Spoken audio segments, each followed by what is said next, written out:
We'll go ahead and get started. Good morning, everyone.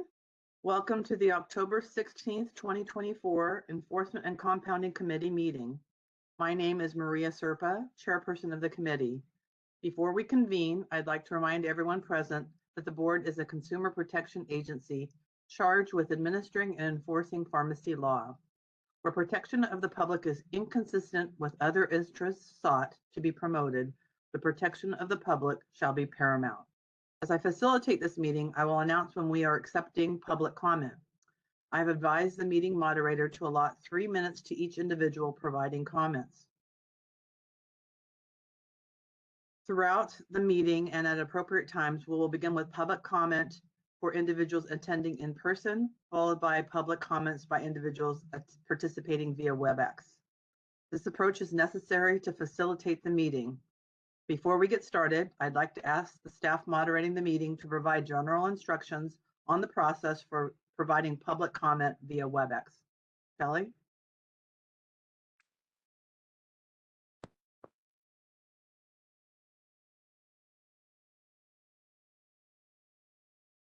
Shelley, are you there?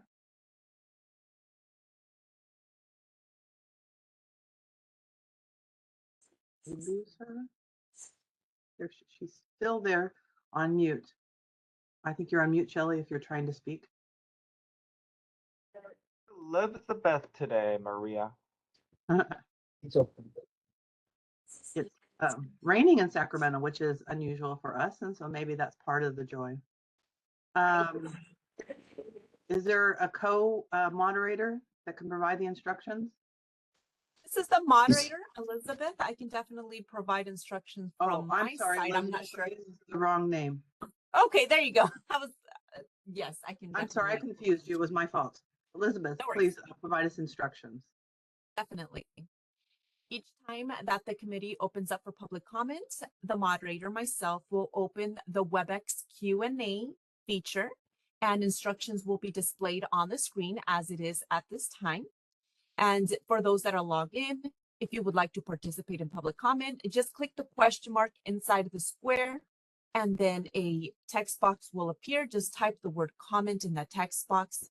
Make sure it goes to all panelists before clicking that send button. You can also raise your hand by searching for that outline of a hand, typically bottom center of your WebEx screen. Just click on that one time and it raises your hand, and just leave it raised and we will get to you. But if you're calling in by phone only, you can press *3 to raise your virtual hand. And we will provide instructions each time that the committee opens for public comment, and we will also display this slide. Turn it back to you, Chair Serpa. Great, thank you. I would now like to, hello? Oh, I thought someone was attempting to speak. I'd now like to take a roll call to establish a quorum. Renee Barker. Licensee member present. Good morning. Good morning. Indira Cameron Banks. I don't know if she'll be attending with us today. Jeff Hughes.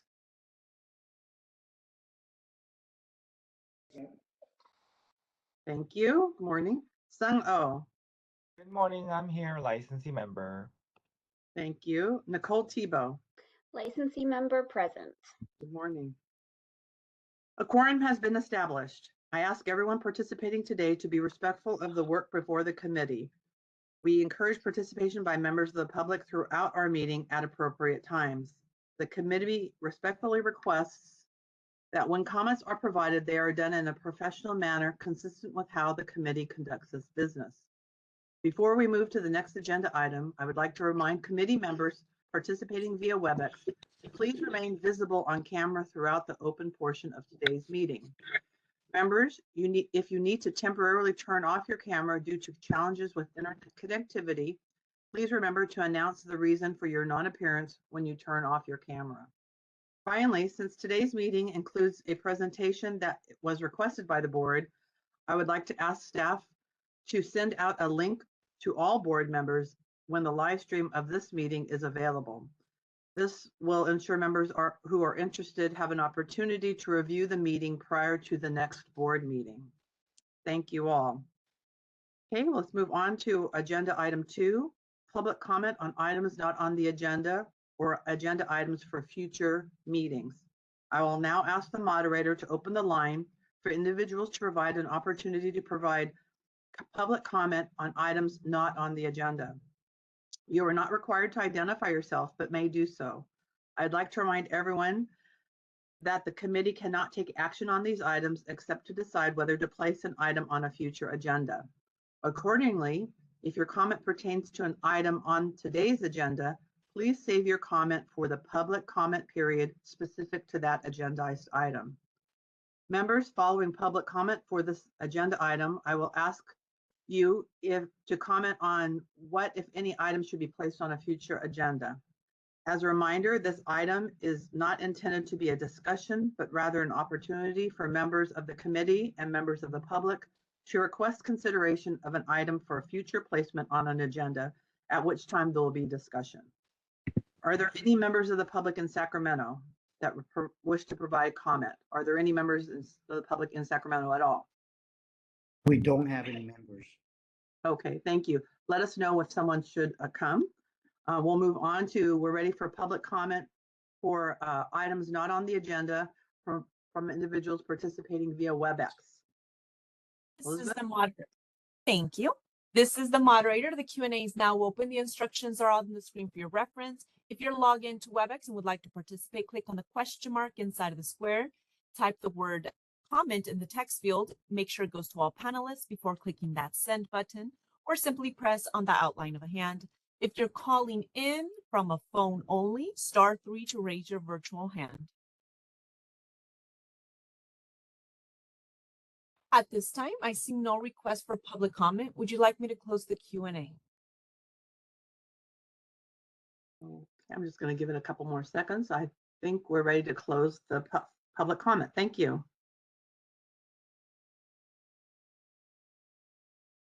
Okay. Moving on to agenda item 3, approval of the draft minutes from the July 17th, 2024 committee meeting. Members, attachment 1 to the meeting materials includes a copy of the draft minutes from the July 17th, 2024 meeting. Do you have any questions or comments on the draft minutes? I also would entertain a motion if you believe such action is appropriate. I move to approve. Chair Thank Serpa. you. Thank you, Sung. Is there a second? This is Renee. I'll second that. Thank you. With a motion and second on the floor, I will now open the discussion for public comment on the draft minutes. We're ready for public comment. I don't think there's anybody in Sacramento, so let's go to WebEx. This is the moderator. I am now opening the Q&A. The instructions are on the screen for your reference. If you would like to participate, click on that question mark, type the word comments, send to all panelists. For those calling in, *3 to raise your virtual hand.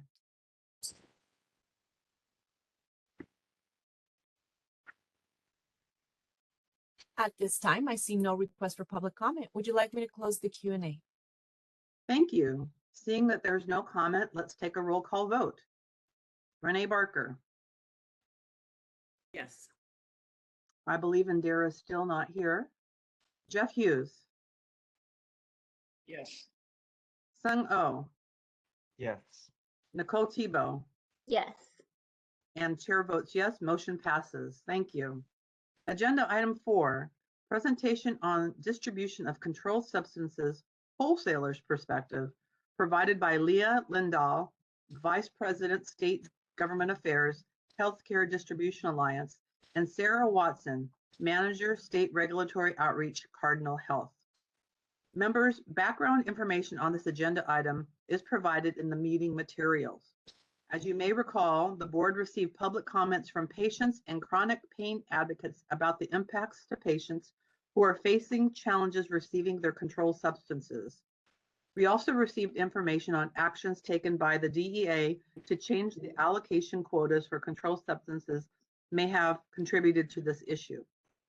As a part of our ongoing education on this issue, this morning I'm happy to welcome Leah Lindahl, Vice President, State Government Affairs with Healthcare Distribution Alliance, and Sarah Watson, State Regulatory Outreach Manager with Cardinal Health, to provide us with a presentation on this issue from the wholesaler's perspective. And Leah and Sarah, are you available there? I can't see people. Can you hear Sorry. me okay? Yes. Awesome. And thank you, Chair Serpa and members of the committee. We'll go ahead and jump right in. So my name is Leah Lindahl. I'm the Vice President of State Government Affairs for the Healthcare Distribution Alliance. HDA is the National Trade Association that represents pharmaceutical healthcare wholesale distributors. So within our membership, we have 35 companies. The majority of them also are a wholesaler for controlled substances. So you'll interact with a lot of our members with this committee and at the pharmacy level as well for their wholesale partnerships. So on behalf of HDA, we have our members who are obviously obligated to work with DEA on their controlled substance requirements, both in law and in regulation. So there are certain requirements that DEA does require of all members in the wholesale distribution industry. But I think given the last couple of years, 3 of our members, some of the larger members in the wholesale business, are under injunctive relief terms that California is a party to. So due to some of those shifts, we've heard different states come up and different issues kind of arise or concerns within the pharmacy community. Wanted to just share this information with you all on behalf of HDA and our members, or you're welcome to go to the next slide, sorry. On behalf of HDA and our members, we're happy to be a resource. So know that we are here to help facilitate communication with any of our members. If there are questions or issues or concerns that you want to communicate with them. But given the fact that some adjustments has been made over the last couple of years with injunctive relief requirements, we thought it would be beneficial to have Cardinal Health, one of our members, under injunctive relief terms, kind of provide a broader perspective on how they're managing that program internally, and then how they work with the pharmacy community on the ground. I think the big issue, though, is communication. So as things shift and change within the pharmacies, knowing who to contact at your wholesaler, how to get a hold of them, sharing information, so understanding if your levels are increasing or how that process may work, or you're taking on a new customer base, et cetera, that is communicated with your wholesaler, and knowing that it is a partnership between the two entities. And our members are obviously welcome for those conversations. If there's ever anything that HDA as the association can do, know that we're a resource to you. So with that, I'll pass it over to Sarah to give a bit of a more deep dive into Cardinal Health's work. And then if we have any questions at the end, we're happy to take those as well. Thanks. Like the introduction, my name is Sarah Watson. Thank you for having me. Just quick, my background is I am a pharmacy technician. I have over about 15 years experience now in both retail, mail order, and startup pharmacy areas. And I've been with Cardinal Health about 2 years now. Go to that next slide. Yes. So the obligatory disclaimer slide, just basically highlighting that I'm going to go over Cardinal Health's controlled substance monitoring program as like a snapshot, how it is right now. Just know that it can change. Always, we try to enhance our process. And if there are any, federal or state requirements that change, we will flex with those requirements. Next slide. What I'll start with is kind of a overarching description of our CSMP, our controlled substance monitoring program, and the enhancements that we've made to that program because of the National Opioid Settlement. I'm going to highlight specifically after that the onboarding process, thresholds, and the reporting requirements. Those are the areas I felt like y'all would have the most interest in at this time. And then there's a helpful, handy resource slide at the end. Next slide. Or I guess 2 slides. Yes. So for the controlled substance monitoring program, I provided some citations here just to show that prior to the injunctive relief requirements, we have always had to have a controlled substance monitoring program in place, some kind of system in place to help identify what's defined as suspicious orders. And as defined, that term means a controlled substance order of unusual size, unusual, like a breaking out of the normal pattern of ordering, or controlled substances of unusual frequency. So we've always had to have, well, since 1970, a process in place to identify these. The National Opioid Settlement has required us to enhance that process and add more robust systems in place. Next slide. What I have here is an excerpt from DEA guidance from last year now, just clarifying that we have had to have systems to identify suspicious orders in place. The DEA does not require thresholds to be a part of that process, a part of that system. But a lot of wholesalers, distributors do use thresholds as a tool. The injunctive relief does require us and the other two major wholesalers to utilize thresholds though. Next slide. The settlement itself imposed the requirements on our distributors. I've listed here a couple of those requirements. Identifying red flags. We have specific requirements for our onboarding process of new customers. There are due diligence requirements of those customers, site visits. As I mentioned, we have to establish thresholds. And then the suspicious order reporting and also reporting of non-shipments, that is a requirement. And then additionally, a clearinghouse will be established to obtain comprehensive data from all the distributors. And there will be access to state level and also to the distributors themselves, that information. That clearinghouse, just FYI, it is being stood up currently. We should have more information in the next couple months on that when it goes live. And next slide. Just another visual of all those enhancements broken down by topic. One part is pharmacy customer data, which I'll go into more later on. Also, there are extensive PIC interviews for our customers. And specifically, we do have a team comprised of pharmacists. So we have a pharmacist that is speaking with the PIC of that customer and going through their processes, making sure that they know how to be on the lookout for diversion, and now they know their customers, and so they know how to look for anything that's suspect. We do perform site visits, both scheduled and unannounced, to our customers, and we have team throughout the U.S.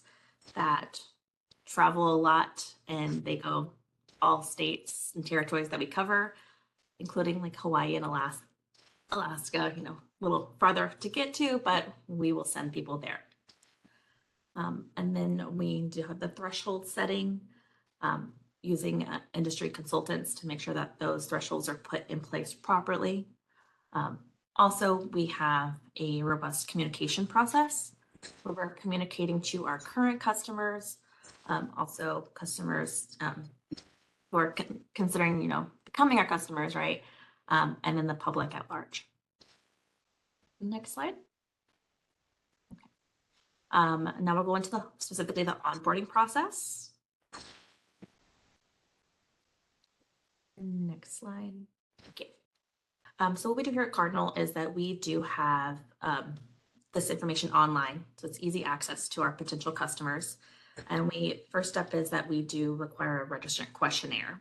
And that's a little screenshot there I provided from our webpage, highlighted that. But we require this of all potential new customers, existing secondary and tertiary customers that are moving to Cardinal as their primary. And then if any of our customers undergo a DEA number change, they're going to have to go through this process again. Next slide. Okay.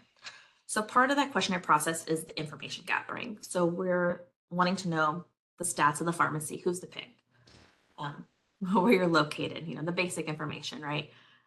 We're also, through this process, going to collect and review pharmacy customer data, or PCD. What that is we want the last 90 days of all the customers dispensing. So this lets us review the data, right, and determine who are the top prescribers of any highly diverted controlled substances, or HDCS. We're going to do license reviews, law enforcement reviews, and that helps facilitate with that PIC interview. So the pharmacist that's interviewing the PIC can talk more about that customer base. It also helps with red flag analysis, which is part of the overall due diligence. We're going to review all the information on any disciplinary sanctions and law enforcement action related to controlled substances for the pharmacy, the pharmacy's pharmacists, and those top prescribers I mentioned. We're also going to identify all the distributors being used by the pharmacy. Next slide. Next topic would be thresholds. So like I said, thresholds may not be a requirement from the DEA, but because of the injunctive relief, ourselves and the other two major wholesalers are required to utilize thresholds as one of our tools to suss out suspicious orders and prevent diversion. What I do want to point out here is that this controlled substance monitoring program, that team at Cardinal, is responsible for threshold setting. The sales department is completely separate. In fact, the sales department can't know anything about thresholds. And because of the injunctive relief document, us, the whole distributor, cannot even let the customer know what their thresholds are for any specific item. And it's actually specifically called out, and there's a quotation provided on that slide from the injunctive release documents, saying how that any decision that's made on a threshold, like if the customer requests a change and that's approved or denied, we have to make sure that's completely documented, cross T's, dot our I's, and everything is documented appropriately regarding this whole process. Next slide. Maybe I should have done this one first, but just in case you don't know what a threshold is, the thresholds are ceilings above which Cardinal Health will not ship a controlled substance within a specific accrual period. So if a customer places an order and it exceeds that threshold, we call it a threshold event. And thresholds are established per customer, per drug family, basis by the DEA base code, and each is independent of another. Cardinal Health, we do also enforce sub-base code thresholds for products that can pose higher risk of diversion, like Oxy single entity, like IR30, for example. We do utilize model-based thresholds. And then this threshold tool helps support us to identify any orders of unusual size, frequency, or pattern, and as defined in that Controlled Substance Act. Next slide. If a order is placed, like I mentioned, and it hits that threshold, has that threshold event, hits that ceiling, the order is automatically held and canceled. The reported orders, it's held and canceled. The customer is notified. It'll be like in their purchase order documentation, and when they place the order online, there is notification there as well. So they know that that order is not being sent to them. Do want to call out that just because an order creates, a threshold event, that does not mean that we suspect diversion is occurring. The name suspicious order kind of conflicts with that a little bit in some ways, in my opinion. But even though it's called a suspicious order, it does not mean diversion is actually occurring. It just means they hit that threshold of it. And it does result in customer due diligence to determine if there actually is diversion occurring. Because, we understand that there could be a fat fingering, right? Like you're trying to order 100, and you accidentally hit a zero a couple times extra, and you get like 1,000 instead of 10, or 1,000 versus 100. We know there's going to be some of that human error that's not truly, diversion occurring as well. If we do, for whatever reason, feel that diversion is actually occurring, we immediately suspend that customer's ability to receive controlled substances or the listed chemicals. And we're going to perform that due diligence and make that determination if does that customer need to be terminated from our services. Next slide. I mentioned it earlier, but just this is how important it is, just reiterating that threshold visibility. We're not able to inform any customers that they're approaching a threshold, what that threshold amount is. We can't even encourage them to request a threshold change, like an increase. There can be no, sense of propriety in that. And we also, part of that too is not only can we not tell what the threshold is, we can't tell an individual how the threshold is calculated. It kind of feeds into that same topic. I mean, it's very clearly we do not share like reset dates or when a threshold starts over. Next slide. If a customer feels that they need to change a threshold, like they know they're hitting it, say for example, they know that I know the pharmacy on the corner just closed. And I know they have a good population of customers that are kind of come to my pharmacy. I'm going to be proactive and I'm going to put in a request to a threshold change request or a TCR to increase the threshold of that medication. To do that, to complete that, go to our website, our CSMP section, which is the same portion where the registrant questionnaire is completed. And you're going to start a threshold change request, which I highlighted there. And it's similar to that original registrant questionnaire, where we're going to ask for that PCD, that pharmacy customer data again, to do that analysis and complete that due diligence. Additionally, there's a section, and actually I believe it's on the next slide. It's going to look like this, where we actually request an explanation of why do you feel like this threshold needs to be changed. So this is where you would explain in detail, if the pharmacy down the road closed, I know I'm going to get this population is going to come my way.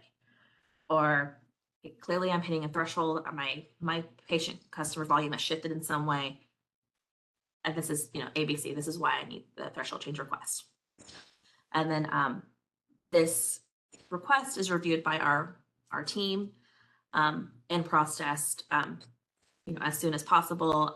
Last I checked, I believe we're going around, it's between 5 to 7 days turnaround time for these requests to be processed. I haven't asked for an updated number in the last 2 months though, but that was the last number I had, was that range. Yes. And then the next section is reporting. Go to that next slide. So part of the injunctive relief is that we do have specific reports that we're required to provide to the states. The first one is suspicious order reports, or SOR.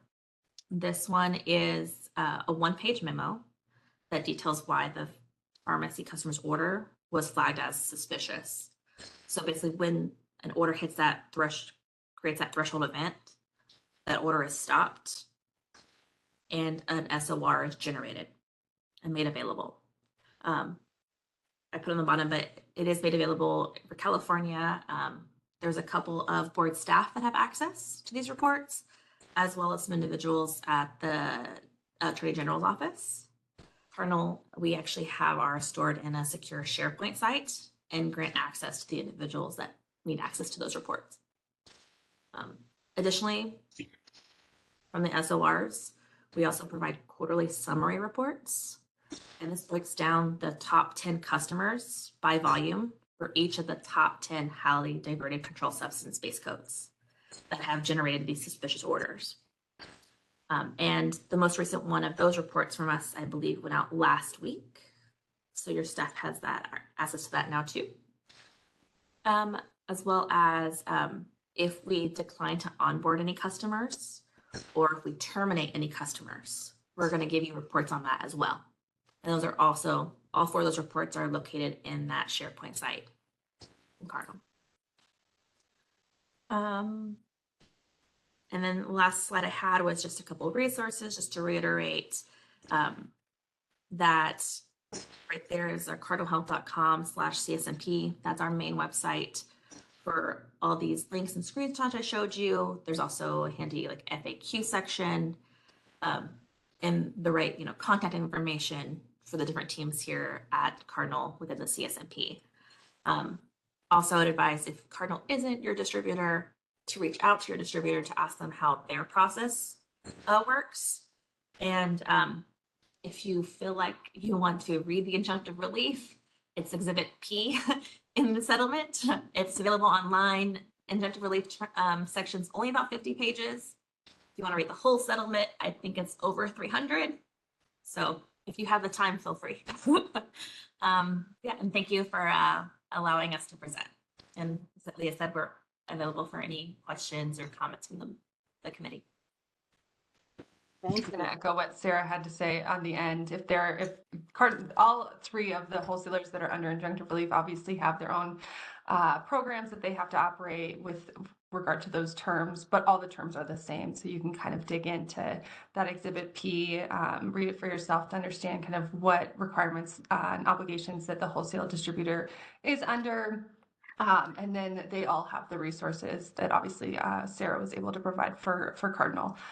So again, kind of reiterating communication is key. And then if you have issues or concerns or questions, or you hear those out in the field, feel free to have those questions answered by the wholesaler that they represent. And then HDA is happy to be a resource as well if we can help in any way. Great. Thank you. Thank you, Leah and Sarah. I do have a couple of questions for Sarah to kind of get into the nitty-gritty kind of things. I appreciate the detail of your presentation, because I was a little surprised to see that you're, as a wholesaler, cannot reach out to the customer and tell them how to increase their thresholds. And I found that kind of interesting, because that's kind of what we're hearing from the public. We're hearing from pharmacies that they get their orders canceled, and that it appears, from their perspective, it appears like they have no recourse. And maybe they'll have several orders canceled because they don't know when it resets. And so they have to keep reordering periodically just to wait for that one day when the order gets accepted. Since you're not able to either have like a bounce back email or a message or something to say, hey, by the way, you can increase your thresholds, what does Cardinal specifically do to educate the customers in general about the ability to increase thresholds? Do you let them know periodically that that is an option? Because I think that may not be well understood. Yeah, it is like that tightrope we have to find, right? Like we can't make it seem like we're pushing, people to do those threshold change requests. What we do is when we onboard the customers, we do provide them with all of our contact information, and we point out, hey, this is our website. We provide pamphlets, I believe, to it. This is all of our processes that you have access to. So we let them know it's there, but it's not like we're like highlighting and, starring like, do this, right? Because that's totally unprofessional, not right. But we tell them, hey, these are your processes. It's unfortunate that we can't constantly, I don't want to like say beat them with, but like we can't continuously reiterate it because of those concerns. One thing that Cardinal has done, particularly like in my role, right, is to help educate the public as best we can. So to do these like presentations with the board. And I know through HGA, they've also been able to contact more with the pharmacy associations to help us with educating the masses about these processes. And then if the customer does have a question, like, hey, I'm hitting these thresholds, like, what can I do? Oh, well, here are your options. Right. Yeah, I understand that if the customer reaches out to you, you can answer, and that you can't really contact the customer who's reached a threshold because that's like a specific target. But I'm wondering if maybe annually, even your slides, you sent your slides out to annually to the PICs, that would be like a reminder, because onboarding, I worked in pharmacy for, over 25, almost 30 years. And I only onboarded maybe 3 or 4 times, because pretty much once you onboard once, you're with that, Right. unless you have a corporate change. So it may be a different PIC who is not even part of the onboarding process. So that would be just be my suggestion, is that there be some sort of periodic update as to what, even if your slides, it doesn't have to be specifically about increasing thresholds, but this is what this is about, would be helpful. But thank you for your question. I mean, thank you for your answer. I know the board members probably have also questions. Board members, any questions or comments for our presenters? Hi, Maria. I know you can't see my hand raised, so I see a couple others hand raised. I have several questions, so I'm just gonna be bold and go first. And Sarah, I am not in any way trying to put you guys on the spot. We're just happy you are here, but you happen to be here, so sorry that you're gonna have to get some front of all the tough questions, and it's not trying to be tough. I'm just really curious. This is an issue that has surrounded pharmacy world, raised a lot of questions in the past, probably more so a couple years more than we've all known that the thresholds have existed, but it's always been considered as this mystery. A lot of mysteries and a lot of kind of this is a lot of anecdotal practices that are built upon a lot of mysteries. So, I'm just trying to kind of think how much information, can we actually have that are more objective, and that could be actually beneficial so that we could help pharmacies take care of their patients. Because I think there are still quite a bit of legitimate patients who are unfairly or unnecessarily gets affected by so many layers of this situation. So one of the first questions I have is about the store closures. As you know, that unfortunately we have a significant concern of pharmacy closures. I think that a large chain pharmacies just recently announced as close as early as yesterday that they will be closing about 1,200 pharmacies in the United States. In addition, there has been bankruptcies. There has been store closures announcements of another large chain that occurred like 2-3 years ago, consolidation. So with that said, do you have a dynamic way that you guys actively, or is there a way that you all can possibly look at pharmacy per capita and look at store closures that are coming on and look at things so is there a way you can actually more proactively change this threshold, knowing that it's obvious all the volume is going to be, if there's 4 pharmacies in that zip code and then one of them is closing, it's inevitable that the volume and the threshold is going to be needed to increase. So regardless of what wholesalers they use, is there any way that could be a possibility, or is it just not allowed according to the injunctive relief? I'm going to try to answer that as best I can. And I might pivot to Leah, might be able to answer it more globally from the multiple wholesaler perspective. In regards to, can we be proactive about pharmacy closures and volume shifting, right? The pharmacy customer in that area are going to know more about what's happening in their zone, right, in their neighborhood versus us, especially at a higher level. I'm not an IT person, so I don't know how all it's going to work, but I think it would be really hard for us from an IT perspective to be proactive and catch those things. And because we also can't predict where that volume is going to shift, right? Yeah. If a pharmacy closes, they could switch to mail order. Right. The patients, right? So we can't definitively say for sure where that volume is going to shift and how it's going to impact the specific pharmacies that are left in that area. I could also say, as part of the threshold analysis, and setup, while we can't give specific breakdown of how that works, it's model based, but like I was saying, it's model based. So we're going to look at other pharmacies that are similar setups, similar volumes and whatnot, to help determine those thresholds. Okay. And Leah, I don't know if you want to add anything else to that. I think that's spot on for kind of the industry at large. It really does fall in kind of that communication. So if you're sitting there at the pharmacy level and you know that X, Y, and Z chain pharmacy is going to close down, or you have a new hospice clinic or something that's going to dramatically kind of shift the dynamics within your community, expressing that to your wholesaler and kind of having that communication saying, here, we're expecting kind of these shifts and changes because of X, Y, and Z. And that just opens the door for some of that dialogue to say like, oh, okay, thank you for flagging that. We can kind of look into this ordering patterns and the different things that are required both by injunctive relief and DEA as well. Thank you. And is there any data that can be public in terms of threshold? Any data, anything? So there's absolutely nothing.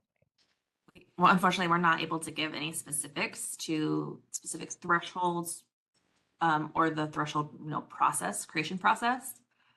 And that is specifically called out in the injunctive relief document. Okay.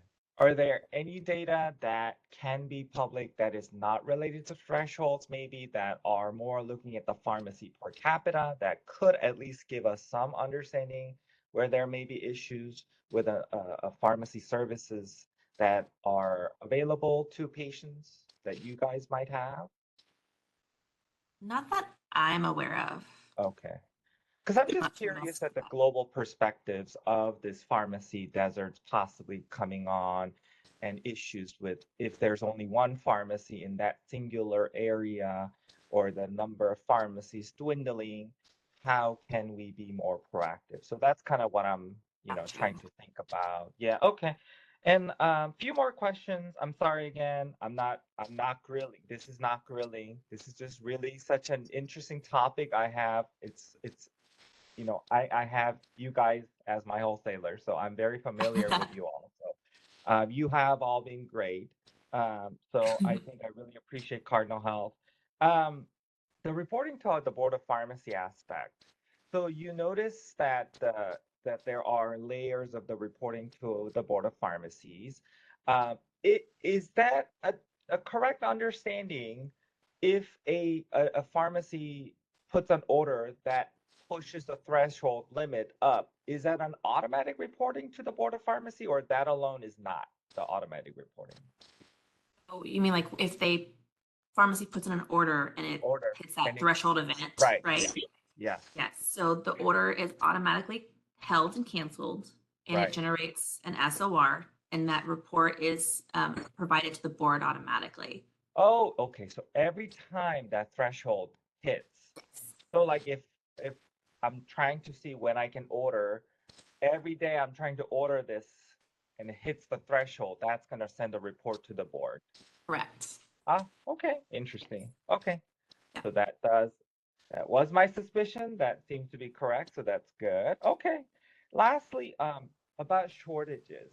I know that the wholesalers have nothing to do with the production of the medications, but you all, I think, are involved so deeply into this chain of the DEA setting in their thresholds, right? Manufacturing thresholds, quotas. They call it, I don't know exactly what they call it. There's a term, not an attorney. And then from there, right, that it goes down the system of it. Do you guys have any insights into this, that layer of it where like your products are coming from and you're not getting your products? Like, are there that layer that you can shed some light on how you all have to deal with you not getting your medications also from your manufacturers because of their quota? Are there any of that issues that are going on that you can shed some light on? I'm sure it's happening. It's not the area that I'm in personally, so it's not something that I'm abreast with like the most up-to-date information on. Leah, can you speak anything from a global or national?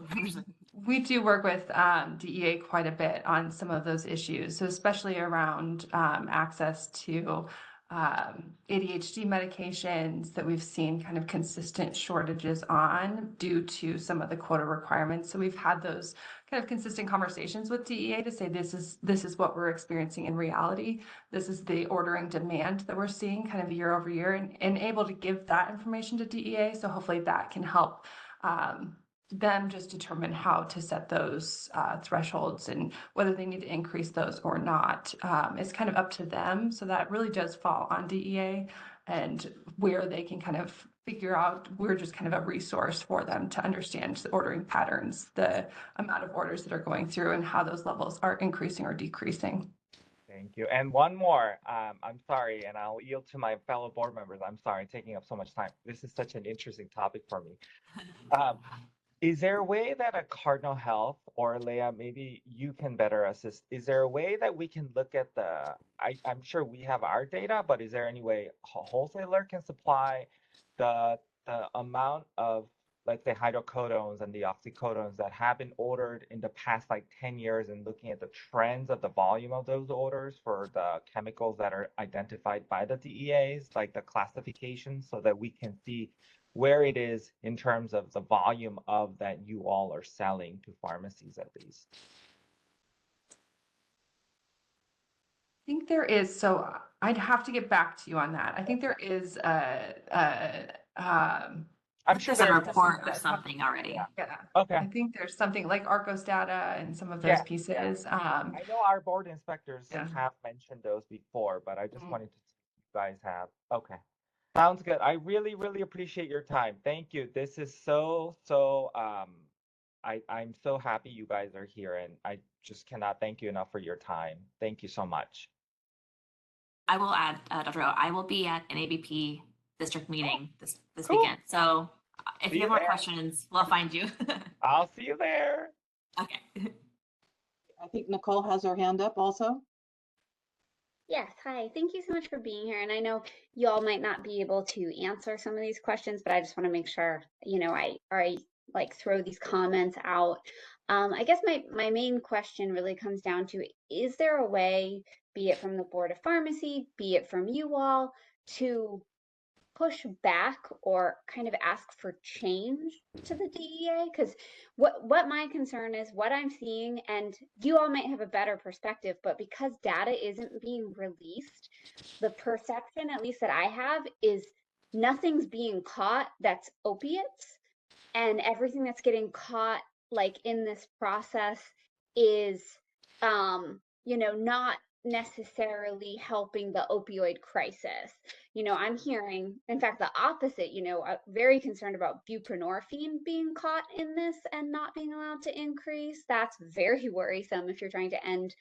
But the example I can give is I work at an LGBTQ plus focused healthcare, and we got caught up with testosterone. Yes, I know testosterone is a controlled substance, but our usual manufacturer went on back order. So, and nobody else had the quantity we needed, so we had to place multiple smaller orders. We weren't ordering more, but because of back orders, and this must be happening to a lot of people. So we ended up having thousands of testosterone patients who couldn't get access because of this. And to me, like, that's such a big price to pay. And it was temporary, we got it resolved, but that seems really excessive for what we're trying to do, considering this wasn't an opioid. It was totally the same ordering we normally do. It was literally just a different NDC. So it seems like there should be some process that we can push back and be like, hey, if you're having to order multiple NDCs because there's not enough of the one you normally order available, that should not trigger. But that doesn't seem like there's no way for us to like give that feedback or to get to flag these things. I guess my point is, it seems like a lot of this is dark data. When you're using algorithms, there's no context to it. There's no clinical consideration. Like, yeah, the LGBTQ like healthcare place is going to order some testosterone, go figure. The pain management clinic is going to order pain management drugs. There's an Adderall shortage, so people are going to have to try to order different products to get it. And it seems like all of that context is missing. And that's what's hurting patients. So what's the process that we can go to the DEA and say, hey, we need to improve this process. We need to change the parameters. Yeah, I'll stop. I'm saying a lot of words. Start, and then if Sarah, you want to I'll add let me in just tackle it anything? first, I guess. I think, oh, go ahead. Did you want to start? No, I'll let you go. And I was I'll just add gonna say part of context. a lot of the pieces. So for DEA specifically on what they have to require of controlled substances, whether that's the Adderall medication or testosterone or different pieces, that those are at their discretion. So I think there are several different federal bills going through to kind of address primarily the MOUD issue, honestly. But there are obviously different caveats as well. So I think looking at congressional members and trying to push them to kind of push DEA as well. When you see these issues, I think that is really important. So kind of making that known and clear.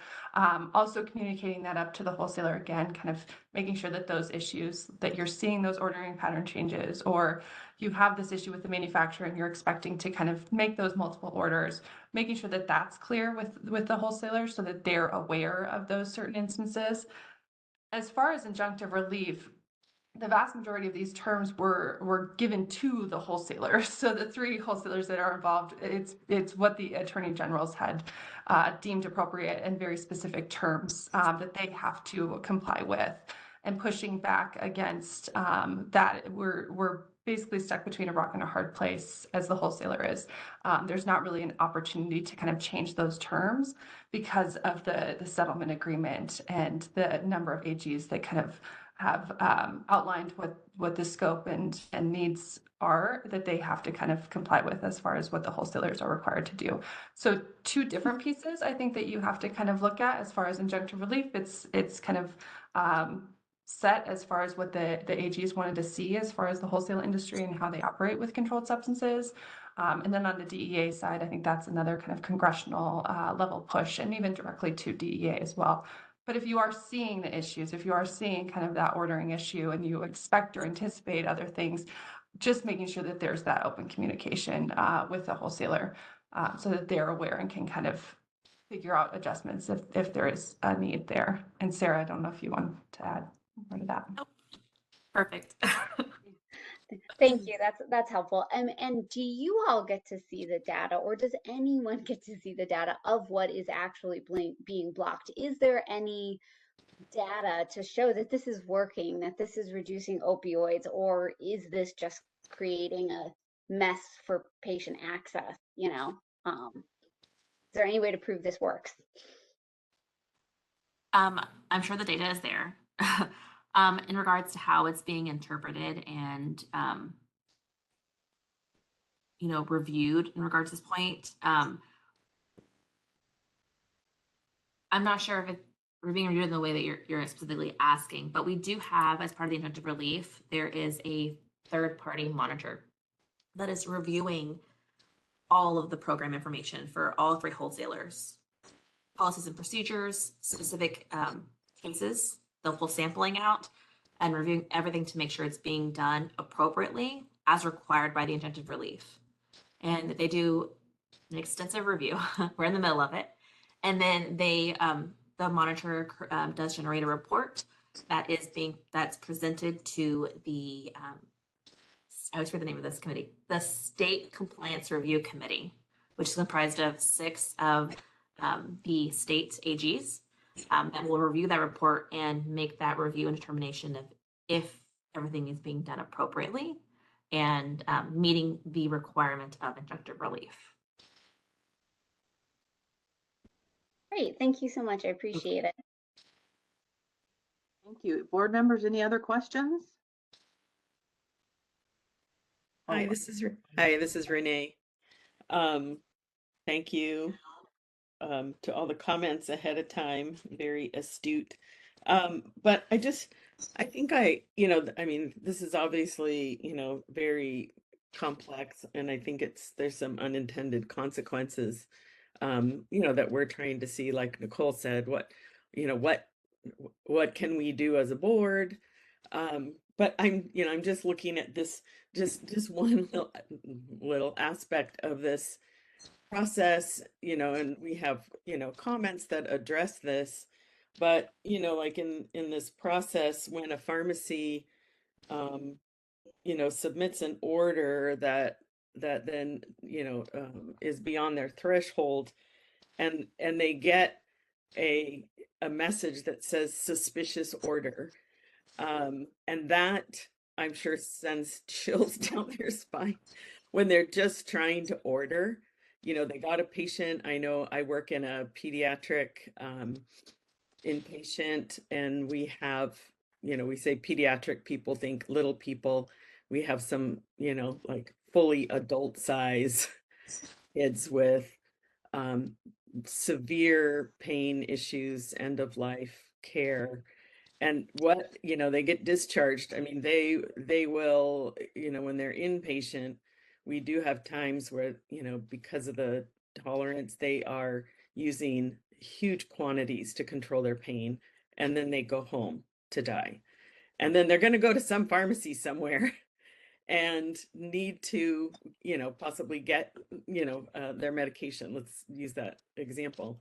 Well, then, you know, so then they're probably going to push everybody's threshold because they are, you know, using a lot of meds. So, you know, I mean, I can just picture being, you know, turned away when somebody knows, like, oh, wow, because they don't want a suspicious order. And now, if somebody's, you know, anybody listening, now they know that when it says suspicious order, it does become a report that the board sees. So, you know, so that is going to be such a deterrent for someone who wants to just maintain their ordering ability. So I can see why they would be very hesitant and possibly tell someone they can't fill it. And then, you know, so just wonder, just in that process alone, again, I'm guessing what, you know, that this is your requirement. But can you speak to that? I think you kind of alluded to the fact that it's not meant to be a scary message, and yet it says suspicious order. So is that, can it say threshold event or something like that? I don't know. I do think that it is kind of a scary term, right? The definition of suspicious order, like it just makes you like take a step back, right? Unfortunately, that's the definition in that Controlled Substance Act. Like that's not our definition, and it's listed in injunctive relief, but it's straight from the federal definition. So we're kind of held at that. I think part of that, like to your point, is like if people don't know, they had that initial little fear, right? That's why communication and educating is so important. And that's why like we volunteered for this because we wanted this presentation because we want to help educate not just our customers, but the public at large that, you know, may not, like you said, understand that isn't as scary as it does sound.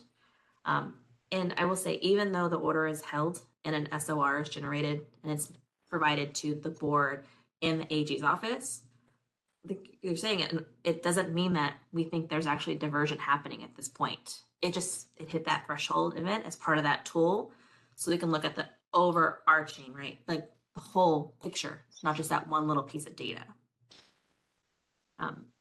For the education piece, we've been doing the Cardinal Health. I have two other counterparts and my director as well. We've been doing outreach to the boards of pharmacy, and we said earlier, HJ has been doing a lot of outreach to the pharmacy associations as well, trying to help educate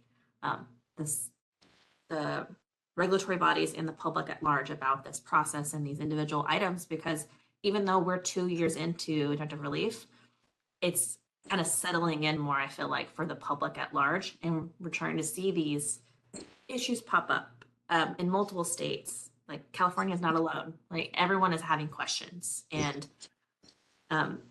we just need to continue this education and this communication to make sure everyone understands what's actually happening. And just because you hit a threshold event does not mean, you know, you're going to get shut down or you're not going to get product. It means that, hey, this tool, you know, flag this piece of data. Is it generating anything more like a global event? Which I know sounds very like data driven and not necessarily like patient focused. But unfortunately, it's a tool that we have to have in place, not just because of injunctive relief, but it does help us find bad actors. And unfortunately, they are out there. And we have found them, and we have had to terminate customers because of it. I hope that answered or helped some of your question. I apologize. Yeah, thank you. Yeah, thank you. I suspected that. I have not read the 50-page document, so put it on my reading list. Seriously. And then I guess my other last question would be the threshold adjustment, the time to evaluate, when you said like 5 to 7 days. So for a giant corporation type thing, that probably is not too long, but for a patient who is at a pharmacy and they know they're going to need, to increase the threshold possibly for, they get that suspicious order trying to order for that patient.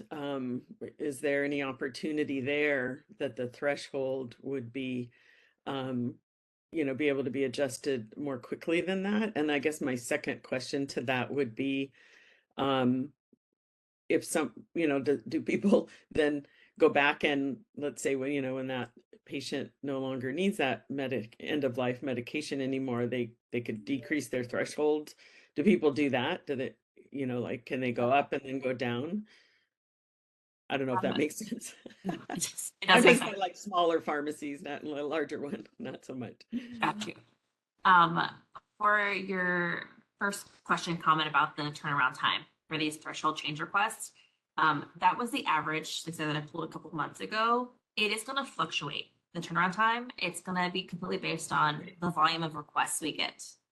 And, if, we're onboarding a new customer that has, 100 locations, we have to still go through 100 locations versus if it's a time where we're not onboarding any new people, we just have our threshold change requests coming in, those might be processed faster. Additionally, what can affect the timeliness of those change requests are if we get all the information we need at the time of the request. Sometimes there's, incomplete, the PCD, the pharmacy customer data.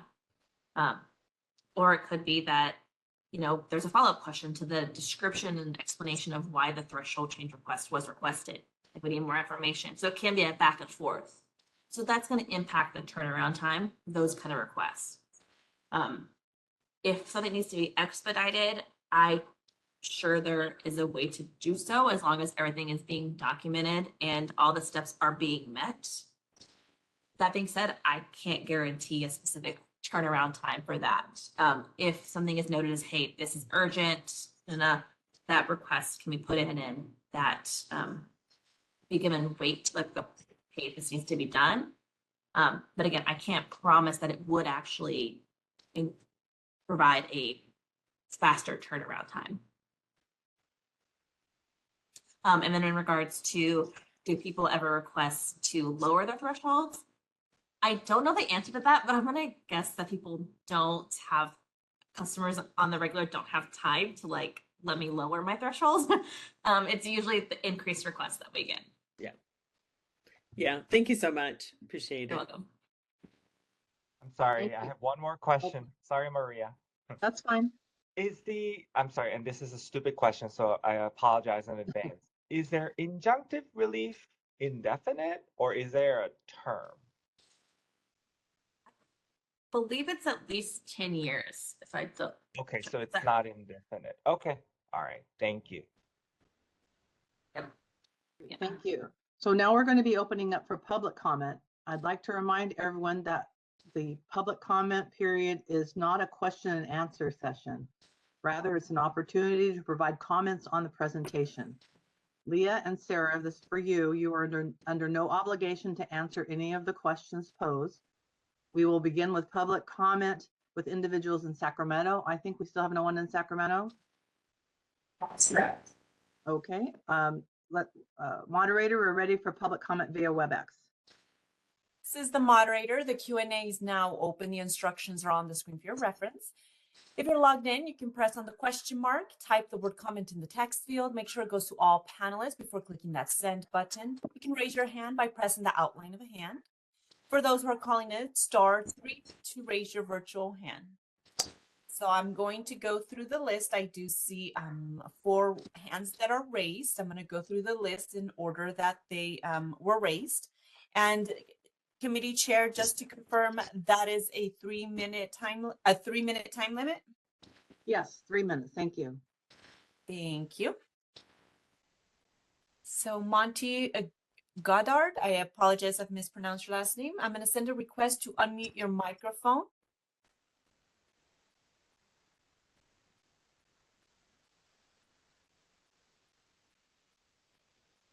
Good morning, Chair Sherpa. Can you guys hear me? Yes, we can hear you. Great. Good morning, Chair Sherpa, President Oa, and committee members.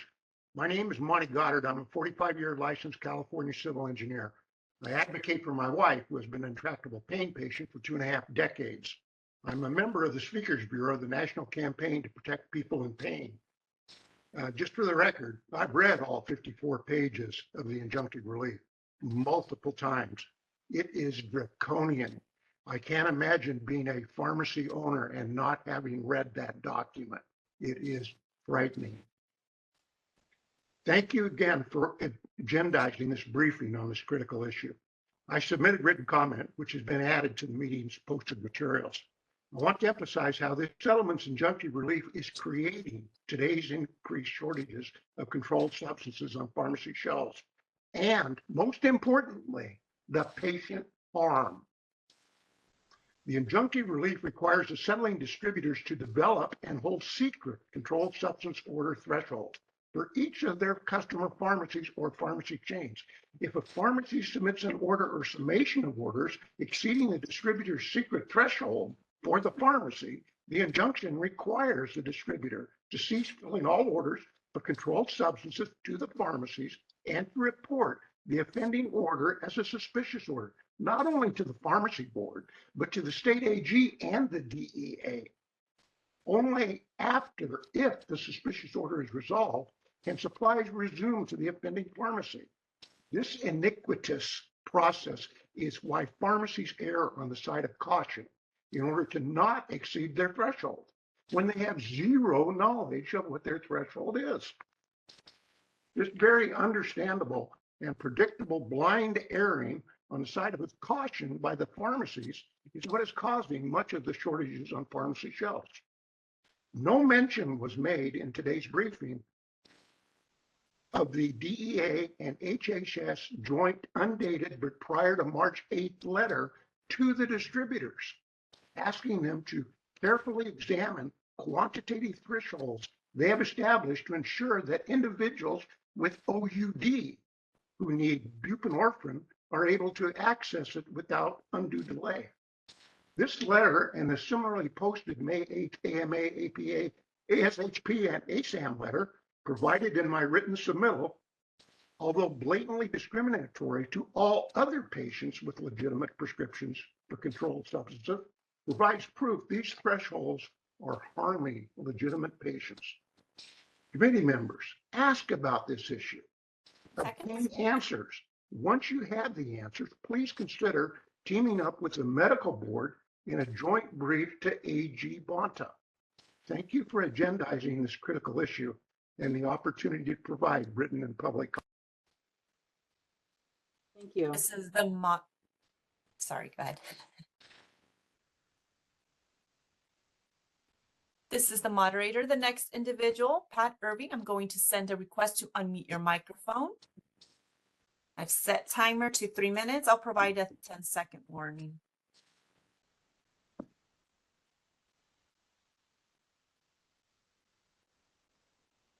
And Pat Irvin, when I send a request to unmute your microphone from your end, you'll have a pop-up and you can accept. So I'm going to send the request again. Oh, you're unmuted.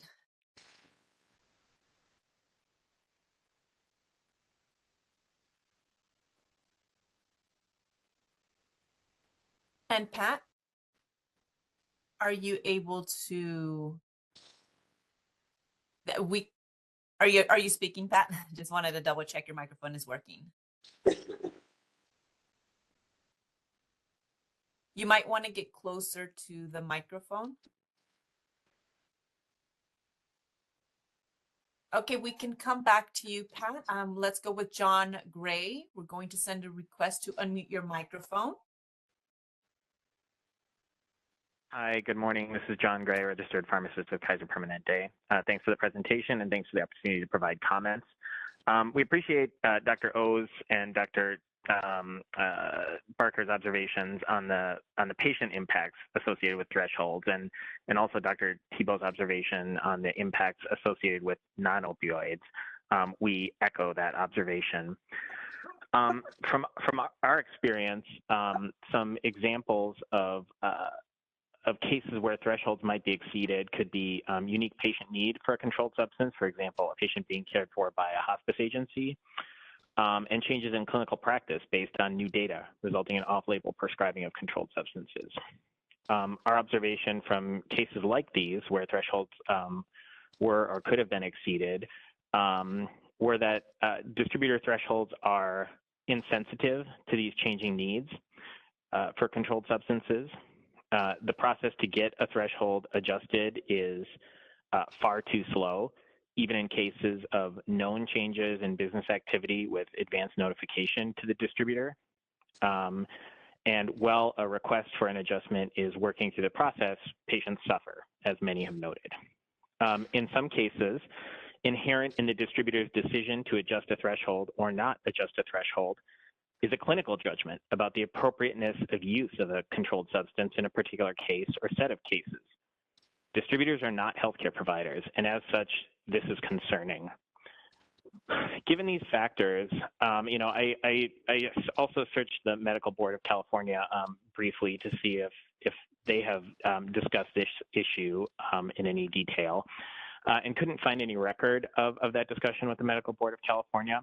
But we suggest that the board might consider opening a discussion with the Medical Board of California to assess what prescribers and providers' observations are about this, and then consider going to the California Department of Justice, the Federal Department of Justice, and the DEA to attempt to advocate for a more common sense approach to the management of controlled substances ordering.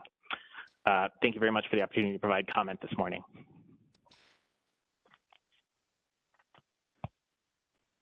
Thank you. This is the moderator. Next, I will go back to Pat Irvine. I'm going to send a request to mute your microphone.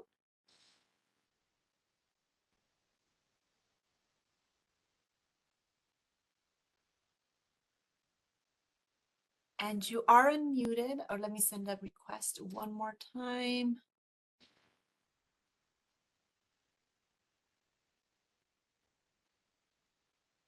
And Pat, you can also if you're on a device, the down facing arrow on the mute button, you can click on that and select a different microphone.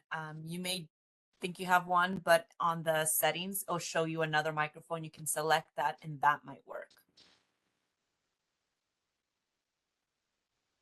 We'll go on to Richard Thorpe. I'm going to send a request to unmute your microphone. I'm setting my timer here to 3 minutes.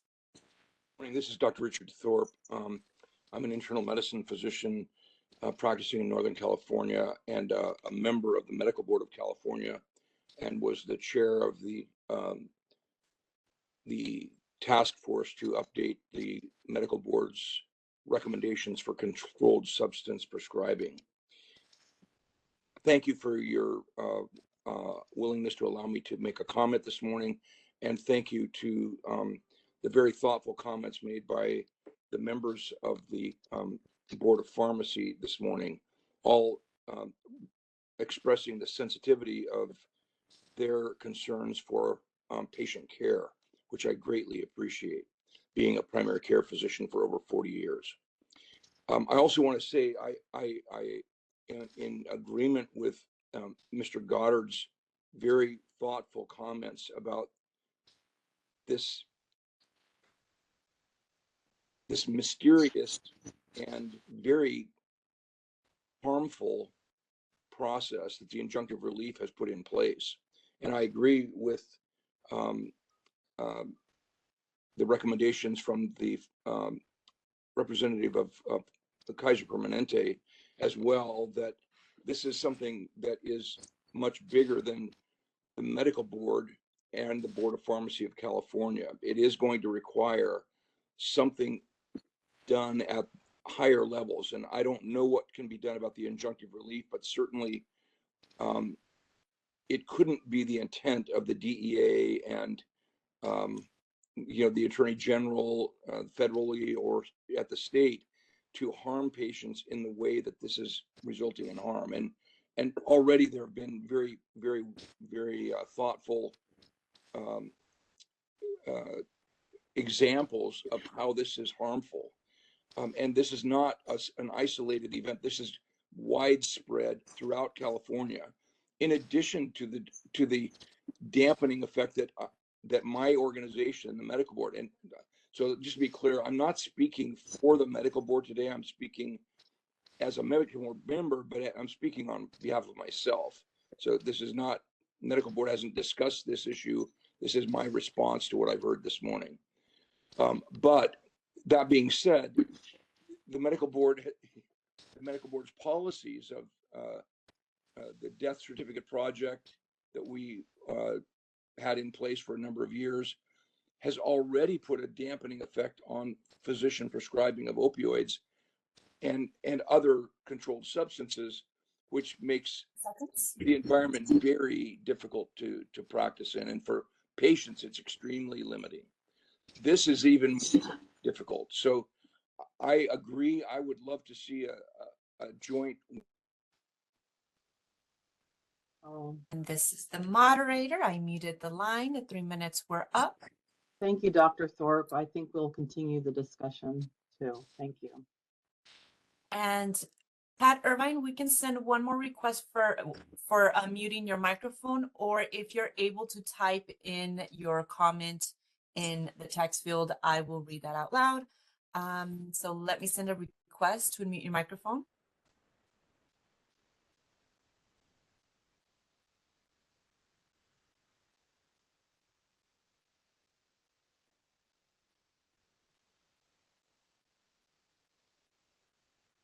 Okay, we are unable to unmute your microphone, but you are welcome to type it in the Q&A because you're having technical difficulties.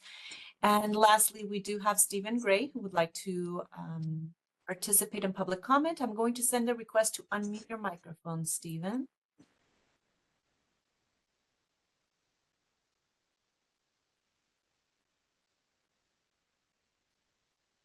Thank you very much for bringing this very serious topic to open discussion.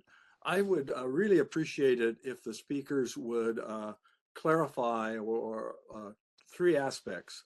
First of all, you mentioned that in order to make a determination about the thresholds and to vet the pharmacies, hospitals, and others, you asked for 90 days worth of prescription activity.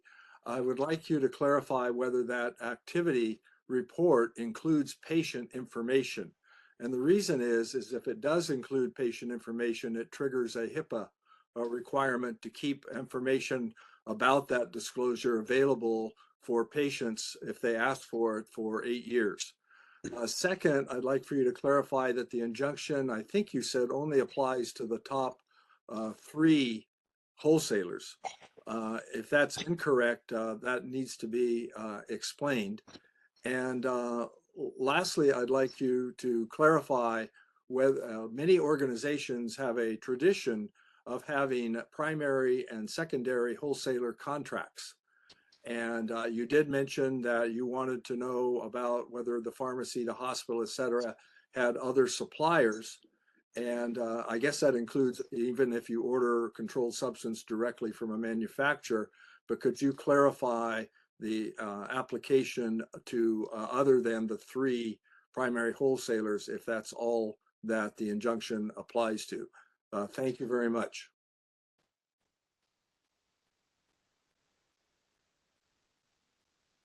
This is the moderator. No additional requests were submitted. Would you like me to close the Q&A? Thank you.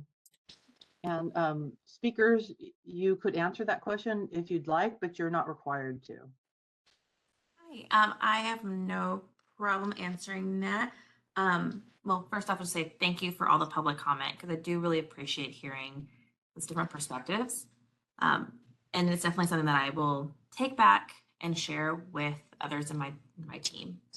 I will start with Mr. Stephen Gray. I think his 3 questions. First one was, does the pharmacy customer data have PHI? And the answer to that is no. We want clean scrub data.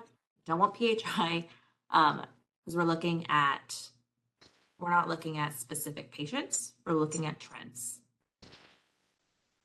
Second question was, does the injunctive relief requirements apply to only the big 3 wholesalers? And that is correct. It applies to ourselves, Cardinal Health, McKesson, and what is now known as Cencora, but previously AmerisourceBergen, which I believe that's what's still called out in the original injunctive relief documents. And then third question was, why would we ask about if there's any other wholesalers, distributors, manufacturers? And that's because, we're requesting those 90 days of data. And so if you're saying, say pharmacy ABC is saying they're dispensing 100 of this product, but we can only see that you've purchased, 10 units. Well, where's that 90 coming from? Are you actually getting the product in? Is there anything suspect happening? So we use that to, fill in those gaps to make sure that there's no diversion happening from that perspective. Hopefully that answered his question well enough. And then I did want to comment on, it was Mr. Monty Goddard who made the comment about MOUD. And I do want to clarify that, as I'm sure Mr. Goddard knows, buprenorphine is called out specifically in the injunctive relief document, specifically the solo product, not the combo, as a possible highly diverted product. And so that's one of the products specifically called out as watching for trends. So if a pharmacy is filling only the solo and none of the combo, like, why is that? And that's one of those things that we would look into as part of due diligence for that specific product. That being said, buprenorphine, even though it is being used for MOUD, it is still a controlled substance. So we still have to apply the injunctive relief terms to that product, which means we have to have thresholds, SORs generated, et cetera.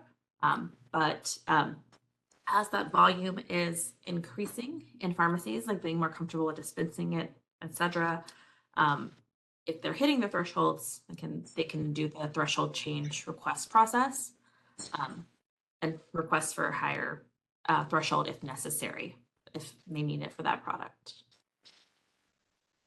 Thank you. Hey, bringing the discussion back to the members. I'd like to discuss a couple of suggestions if we come to a consensus that have staff work on for us. One would be to have the staff work on having the Board of Pharmacy and the Medical Board have some sort of collaborative discussion on this topic to see if there's something that can be worked on together. That would be the first item that I'd like to have some more information from staff. I'm hearing voices, I'm sorry. Pharmacy HQ is trying to speak, but it sounds a little mumblish. Okay. So, and the second one that I'd like to know if we could do would be, depending upon what staff thinks that we have the legal authority to do, is to have some sort of either script or blast to pharmacy licensees.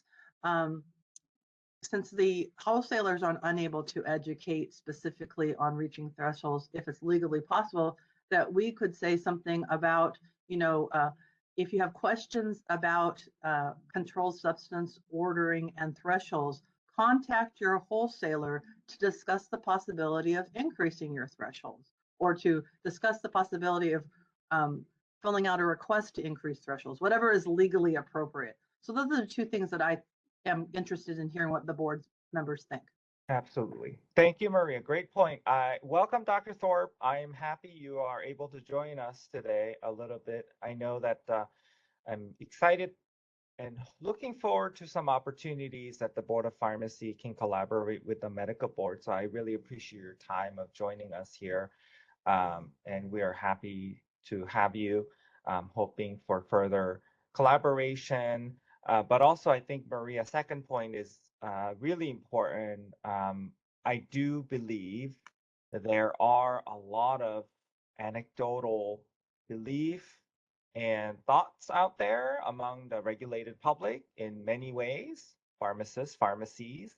And so whatever objective information that can be shared with the regulated public in terms of this, I think would be great.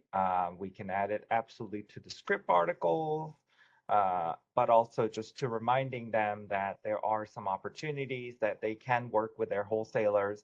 And I'm sure a lot of them knows, but I think there are also feared by that threshold triggers and like the consequences of that. And I think there may be some educational opportunities that we could provide of that. It's not necessarily that we're all always going to go, look digging in. It's just one of very many layers of the situation of thresholds, hitting that threshold. And with that, I will let Nicole speak. But I really appreciate this topic, and I just think it's been great that we were able to discuss this, and I think we need to highly recommend to all the board members that this meeting be watched. Thank you, Nicole. Thank you. Just wanted to thank the speakers again. Obviously, we know you all don't have a whole heck of a lot of control over this, but we appreciate you answering our questions and pointing us in the direction. I love the idea of partnering with the medical board and wanted to take that one step further and see if staff, or this might be a legal counsel question, can find out, can we contact our state's attorney general to express our concerns about injunction relief and how we might be able to look at that? And what options there might be. But yeah, I like both recommendations of reaching out to the public as well. Thank you. Any other comments from board members? Oh, I see Renee and Jeff both have their hands on. Yeah, hi Maria, this is Renee. Yeah, thanks again for the presentation. I think it provided a lot of clarification and just the dialogue. Thank you.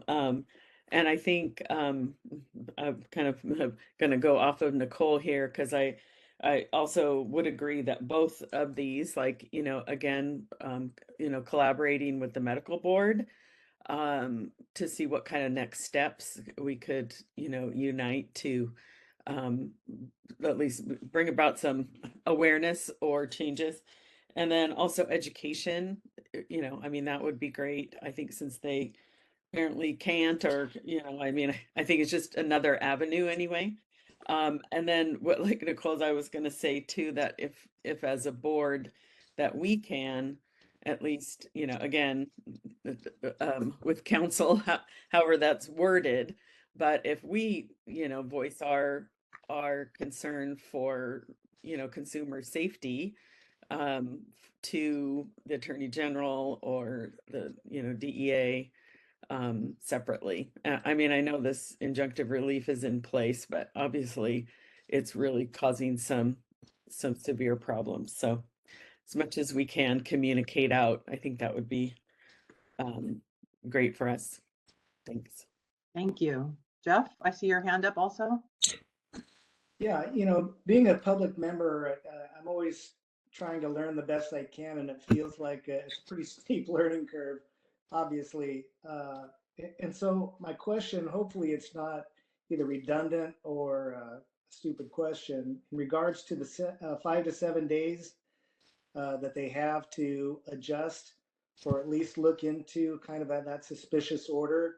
Is there a way to make up that difference, or providing some sort of maybe a makeup order for our public, so that you have somebody that maybe needs something for pain relief or whatever the issue is that's causing the prescription, while they're deciding to adjust their limits? I just would hate for somebody to be putting in that prescriptive order and then have it be denied and then being without medications for up to 7 days.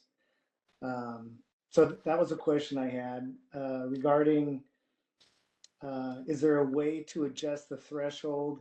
I know the speaker earlier discussed, I think it was Sarah, was it Sarah? That said that it changes depending on the order as they're looking into adjusting that limit due to how busy they are, which I can understand. I agree with collaborating with the medical board, or even above that, if other states are dealing with the same thing. Is this something that could be pushed up even further up the chain?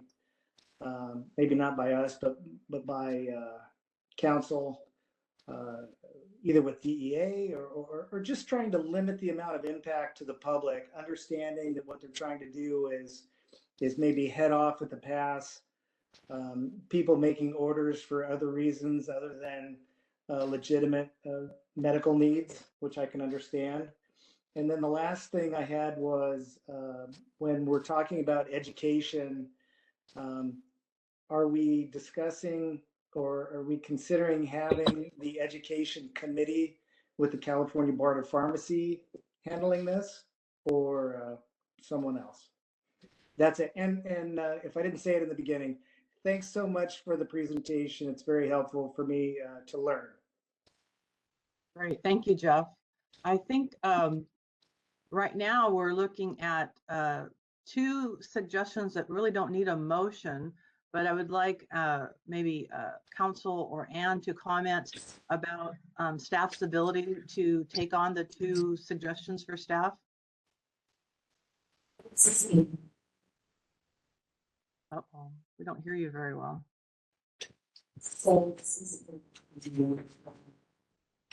You are, Hear you, Ann. sounds like you're using the room's microphone because we don't hear you except through a long tunnel.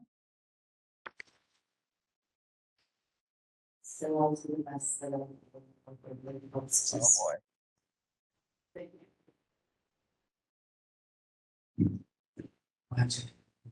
Oh, that's better, Cesar.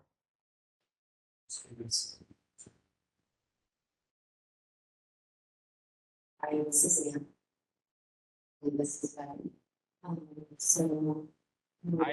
sorry. Can you hear me? Can you hear us? It's still not. It's still not coming That's across. not the, yeah, the microphone is not working or like across the room. Hi, this is Ann. Can you hear me? Barely, but we can maybe fix it during the break, but right now we can barely hear you. Okay, so I'm going to the public comment table. Is this going to be better? A little bit. Okay, so. Speak loudly. Yeah. We can absolutely do a newsletter article. We can then reach out to. This is the moderator. I apologize to interrupt. The audio is very distorted. We cannot comprehend what you're saying, or at least I can't. I heard Ann say that the staff could certainly work on an article and then something about reaching out. Right. We want to make sure that Can all you of hear our me members better? of the public's. Sure. So Go I ahead. know Can you that hear me after there? we have this, Cesar, say this something. item, we are going to take a break, but if there's any way that Ann could share her comments Yeah, I can so hear that we you. could close this item. Cesar, I can hear you better there. Where are you? Cesar. And this is the moderator. Thank you, committee members and chair and vice chair. Cesar, I believe that you spoke into a microphone and we were able to hear you clearly.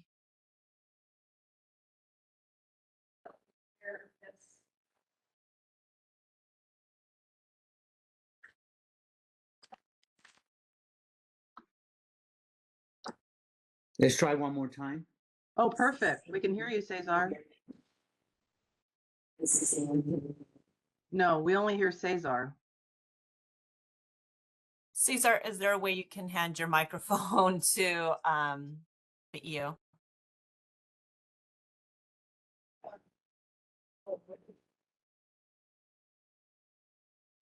This is a one I'm getting tired.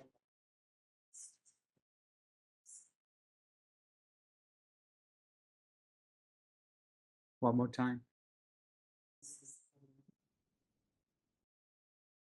Anne, can you just go to Cesar's microphone and because it's only going to be about 2 minutes and then we're going to take a break.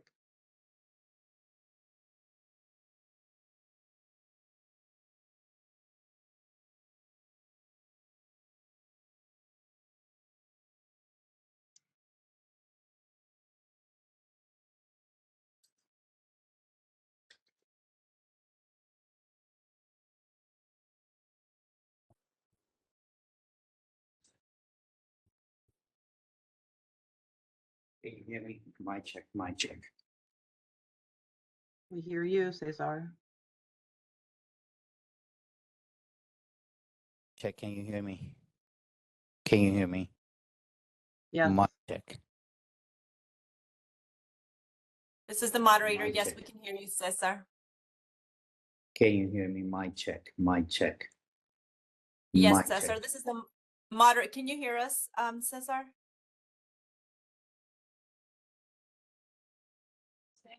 Yes, I can hear you. Yes, we can. Can you hear me? I can hear you. Yes.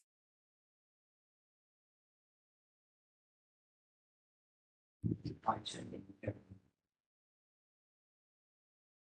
me?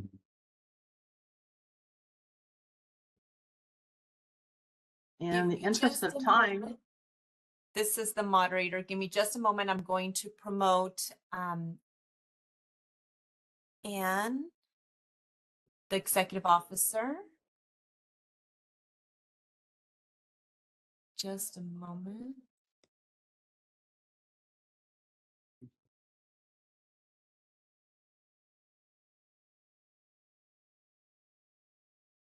Okay, Executive Officer Anne Sodergran, you've been promoted to a panelist.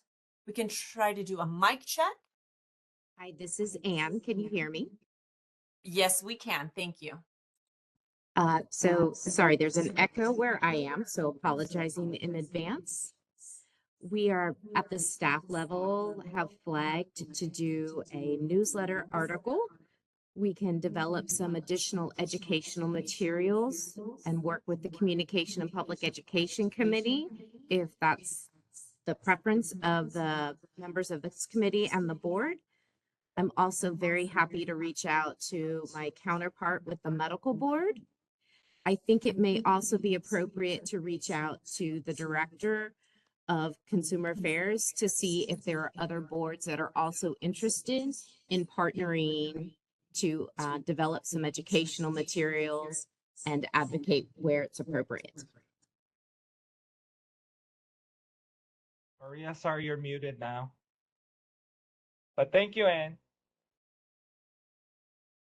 thank you, Anne and Cesar and Elizabeth for helping us to get that comment. The only concern I have is the communication, I think, is a little more urgent than going to public education and communication, because then the materials probably won't come out until spring.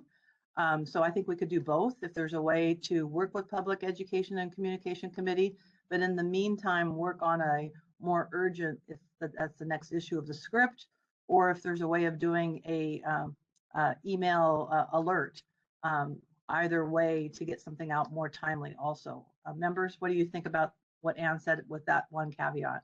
I agree, Maria. Yes, I think the script article for the fall, hopefully, and then a little more of, I think we can do all of the above.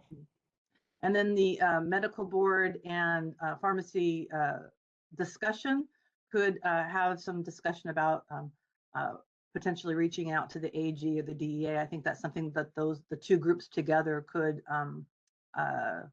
strategize on what's the best next step. Right. And I think that at a minimum, maybe we could work with the nursing board who licenses nurse practitioners. We can work with PA board. We can work with medical board. We can work with obviously us, and maybe at a minimum have some sort of a joint letter to DEA, joint letter to AGs. And at a minimum, maybe we could also have our own policy statement for our board in terms of this issues, so that there could be some understanding of where we come from. Great. So it sounds like we will, Anne, I would encourage that this be an agenda item on our next enforcement and compounding meeting to get an update on what the staff is working on. I agree with President O that developing a policy statement for the board's approval would be a good thing to add too. Members, any other comments? Okay, seeing none, it's now 10:40. We're going to take a 15-minute break and we'll come back at 10:55.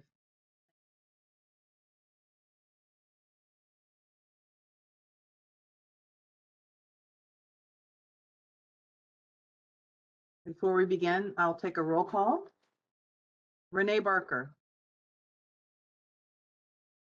Licensing member present. Sure. Indira Cameron Banks, I don't think she's going to be with us today. Jeff Hughes. Public member is present. Thank you. Sung Oh. I'm here. Thank you. Nicole Tebow. Licensee member present. Great, thank you. Thank you, everyone. We'll continue on with the agenda. We're on agenda item 5, discussion and consideration of draft report to the legislature on automated drug delivery systems as required in Business and Professions Code 4427.8. Members, as detailed in the meeting materials, the board is required to submit a report to the legislature on the use and oversight of automated drug delivery systems, or ADDS, as a part of our upcoming sunset evaluation process. You may recall that during our July 2023 committee meeting, members received the first presentation related to the findings of QA reports received. This revealed in part what appeared to be a lack of compliance and reporting requirements. Since that time, staff undertook education of licensees on the reporting requirements. More recently, the committee received a presentation with the updated data at our July 2024 committee meeting. As a reminder, the presentation slides and the live stream of that meeting is available on our website if you are interested. Members, today we have the opportunity to review the draft legislative report and provide feedback to staff. The draft report is provided in attachment 2 of the meeting materials. I have reviewed the report and believe the information is appropriate, and also agree with the conclusions drawn from the information that the board has received. Members, do you have any questions or comments on the draft report? And after our discussion, if we as a committee believe that the draft report is ready for board consideration and approval, I will be requesting a motion at that time for approval. Members, do you have any questions or comments on the draft report?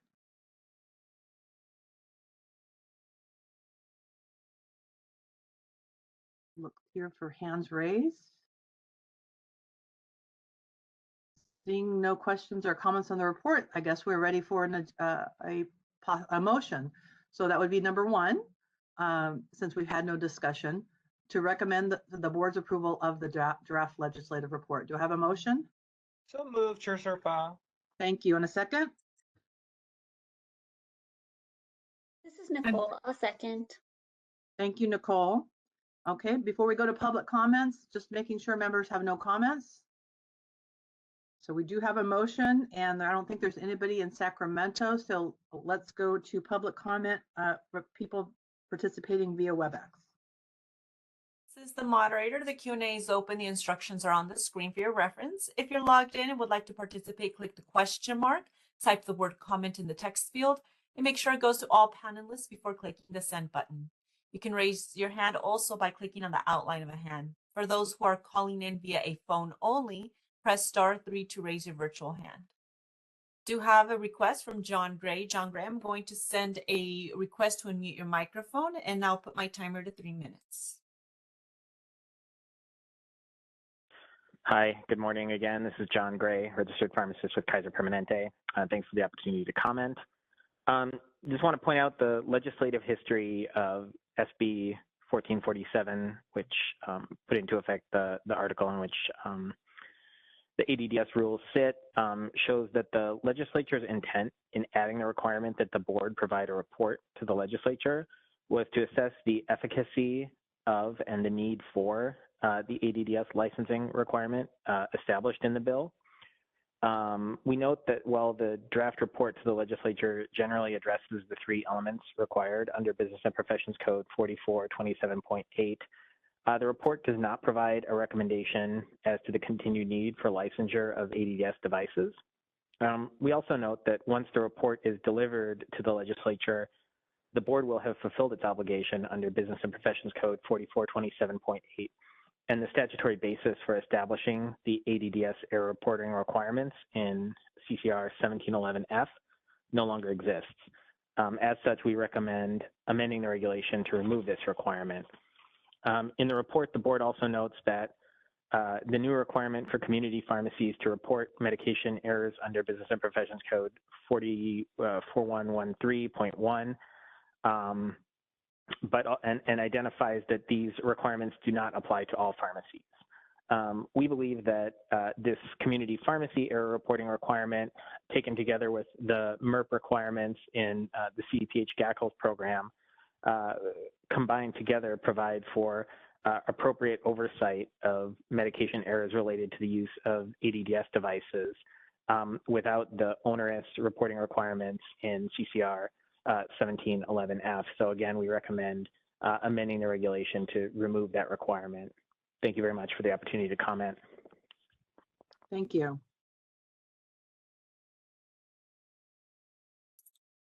This is the moderator. There are no further requests. Would you like me to close the Q&A? Please do. Thank you. And I do appreciate the comments from Kaiser. I know that Dr. Gray has been consistent in stating his opinion about the opportunity to collect medication errors. But what we found in the data collected for ADDS is that there are significant concerns happening with ADDS machines that are in skilled nursing facilities and in, can't find the word, but it is in the jail system. I can't think of what the exact legal term is, where ADDSs are currently licensed. Those are not part of the new community medication error reporting, and they're not necessarily part of the hospitals reporting medication error system. So that's why the final recommendation is that we continue to collect information on this unique process of providing medications via technology. Members, do you have any questions or comments based on public comment or my comments? Okay, seeing none, we're ready for a roll call vote on the motion. Renee Barker. Yes. Jeff Hughes. Yes. Sung Oh. Yes. Nicole Tebow. Yes. And the chair votes yes, motion passes. Thank you. Next item on the agenda is item 6, discussion and consideration of enrolled or recently signed legislation impacting the practice of pharmacy. Members, as we do at our fall meeting each year, today we will discuss enrolled legislation that was either signed or vetoed by the governor. You will note that in the meeting materials, staff are offering recommendations on implementation activities or other recommendations. The first measure for discussion is AB 1842, related to healthcare coverage for healthcare coverage for medication-assisted treatment. I agree with the implementation activities identified by staff are appropriate. Members, do you have any comments on AB 1842 and the implementation activities? Okay, seeing none, I don't see any hands. I don't think there's anybody in Sacramento yet, so we're ready for public comment via WebEx. This is the moderator. The Q&A is open. The instructions are on the screen for your reference. If you would like to participate, click on that question mark, type the word comment, send it to all panelists. Those who are calling in, *3 to raise your virtual hand.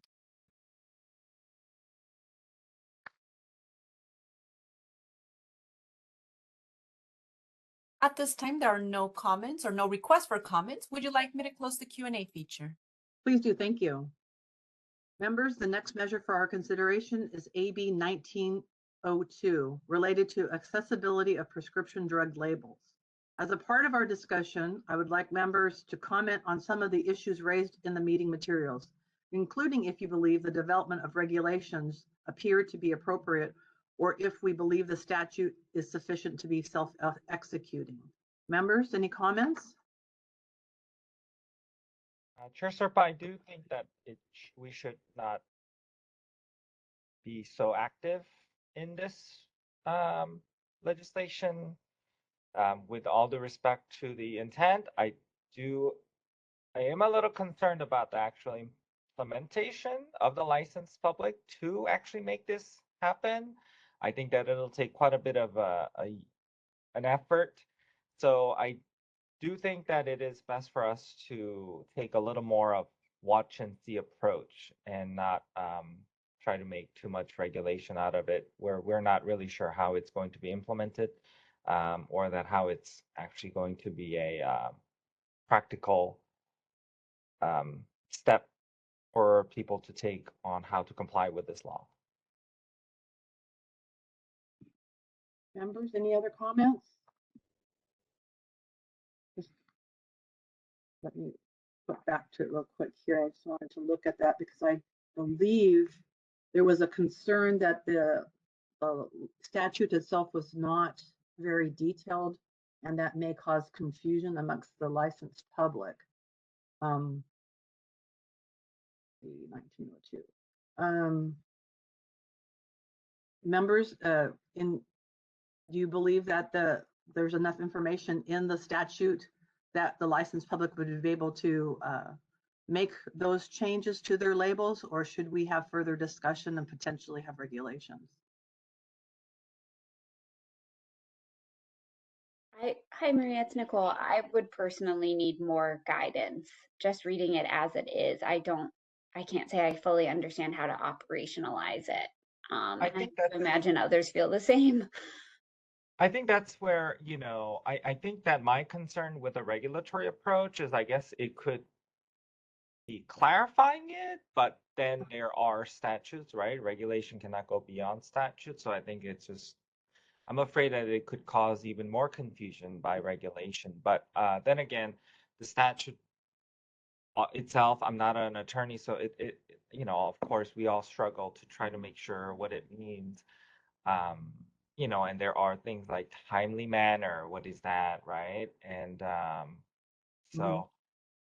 Yeah, perhaps we could at least start the process and see if it needs to continue, but I believe that more discussion. We may decide that regulation is not needed, but I think that because there are some terms in there that are not fully defined, maybe we could have staff review them and come back to us to see if at that point we want to pursue regulations, but maybe a little bit more research. Yes, and while we're doing that, can we at least figure out, I know that it's licensee's responsibility, but can we at least have some support in having some resources available to the regulated public so that they can at least have some idea and understanding of how to operationalize and implement this change as well?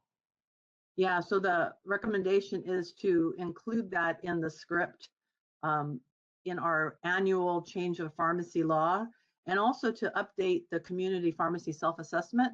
So every 2 years they would review the information. But I would suggest that we ask staff to review this more in depth and to determine if further regulation is needed. But I think we probably need to be more granular on this one, if that's okay with everybody. Okay, I think if that's the consensus of the board members, we're ready for public comment on 1902. And since we have no one in Sacramento, we'll go to participating via WebEx. As the moderator, the Q&A is open. The instructions are on the screen for your reference. If you would like to participate, click on that question mark, type the word comment, send it to all panelists. Those who are calling in via phone only, press *3 to raise your virtual hand.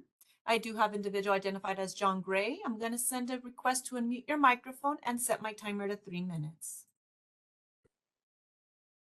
Hi, good morning again. John Gray, registered pharmacist with Kaiser Permanente. Thanks for the opportunity to comment. We just wanted to share our perspective that based on our experience with providing various types of labels for the visually impaired and print disabled, we do not believe that a regulation is necessary for this statute. Specifically, we believe that the statute provides sufficient details such that the regulated public should be able to look at it and, in broad strokes, understand what is expected when providing an accessible label.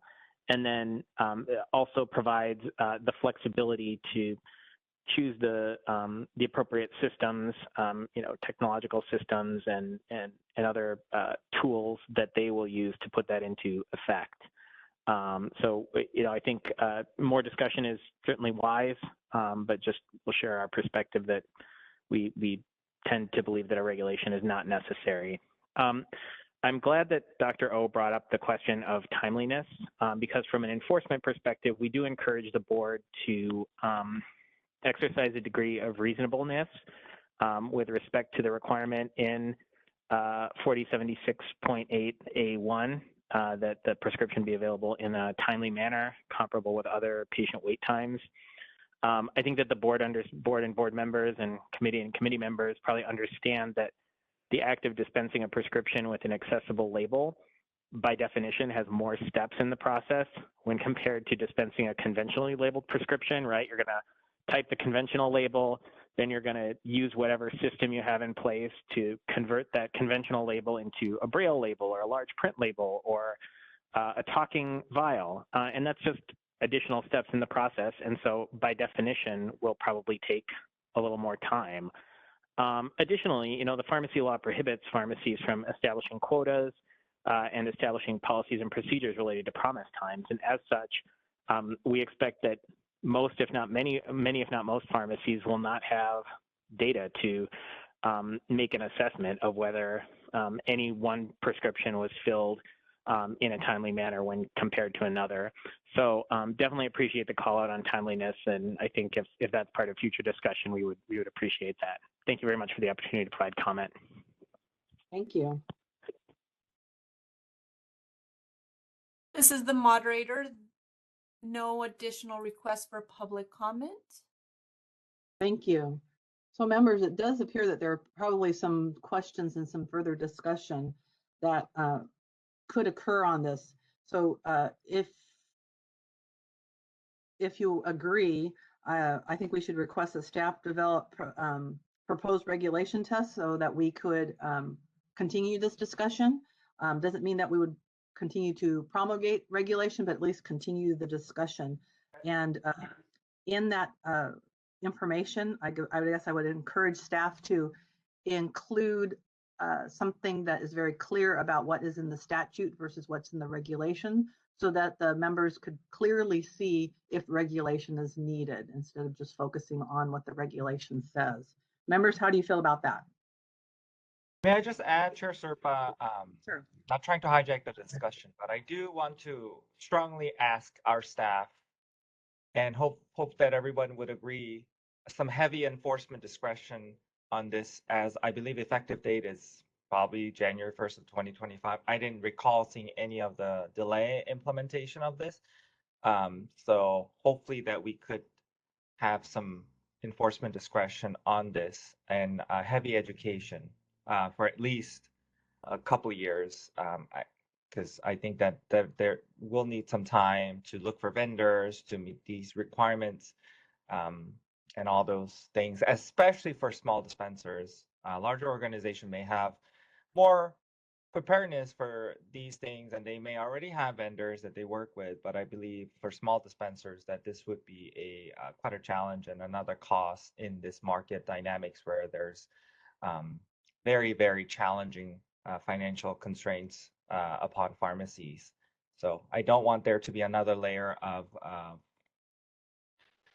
financial consequences, and I totally support this idea of providing these labels, but unfortunately well-intentioned bills have unintended consequences. I don't want that to be a pharmacy getting in trouble for not having one of these requirements. Thank you, President O.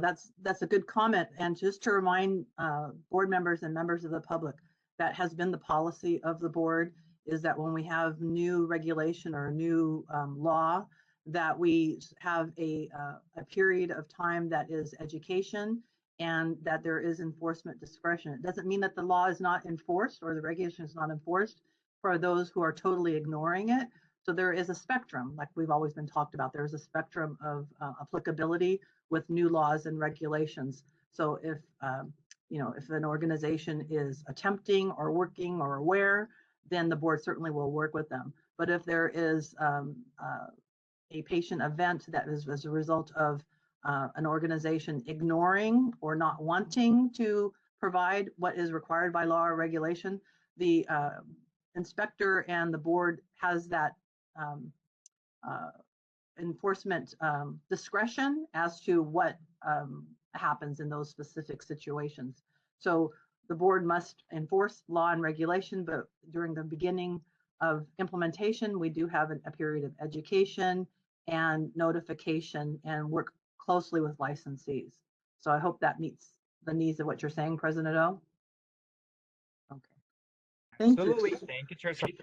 Thank you. And it's always good to remind members of the public that we do try to work with everyone on education, but it doesn't mean that we're ignoring the regulation or the law that is enforceable. The next measure for discussion is AB 2115, authorizing specified entities to dispense a 72-hour supply of Schedule II controlled substances for the purpose of relieving acute withdrawal symptoms while arrangements are being made for a referral for treatment. I agree that the implementation activities identified by staff are appropriate. Members, do you have any comments on AB 2115 or the implementation activities?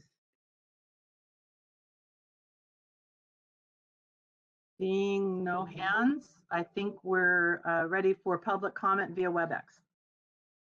This is the moderator. The Q&A is now open. The instructions are on the screen for your reference. If you would like to participate, click on that question mark, type the word comment, send it to all panelists. If you're calling in from a phone only, press *3 to raise your virtual hand. I see Stephen Gray has his hand up. I'm going to send a request to mute your microphone and set my timer to 3 minutes.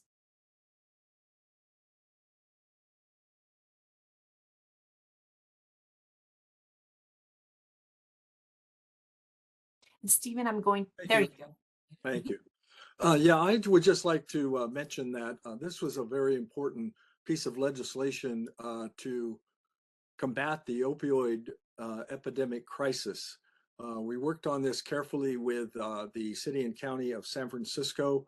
CSHP was instrumental in making sure that it was available, information about who could dispense and in what clinics, etc.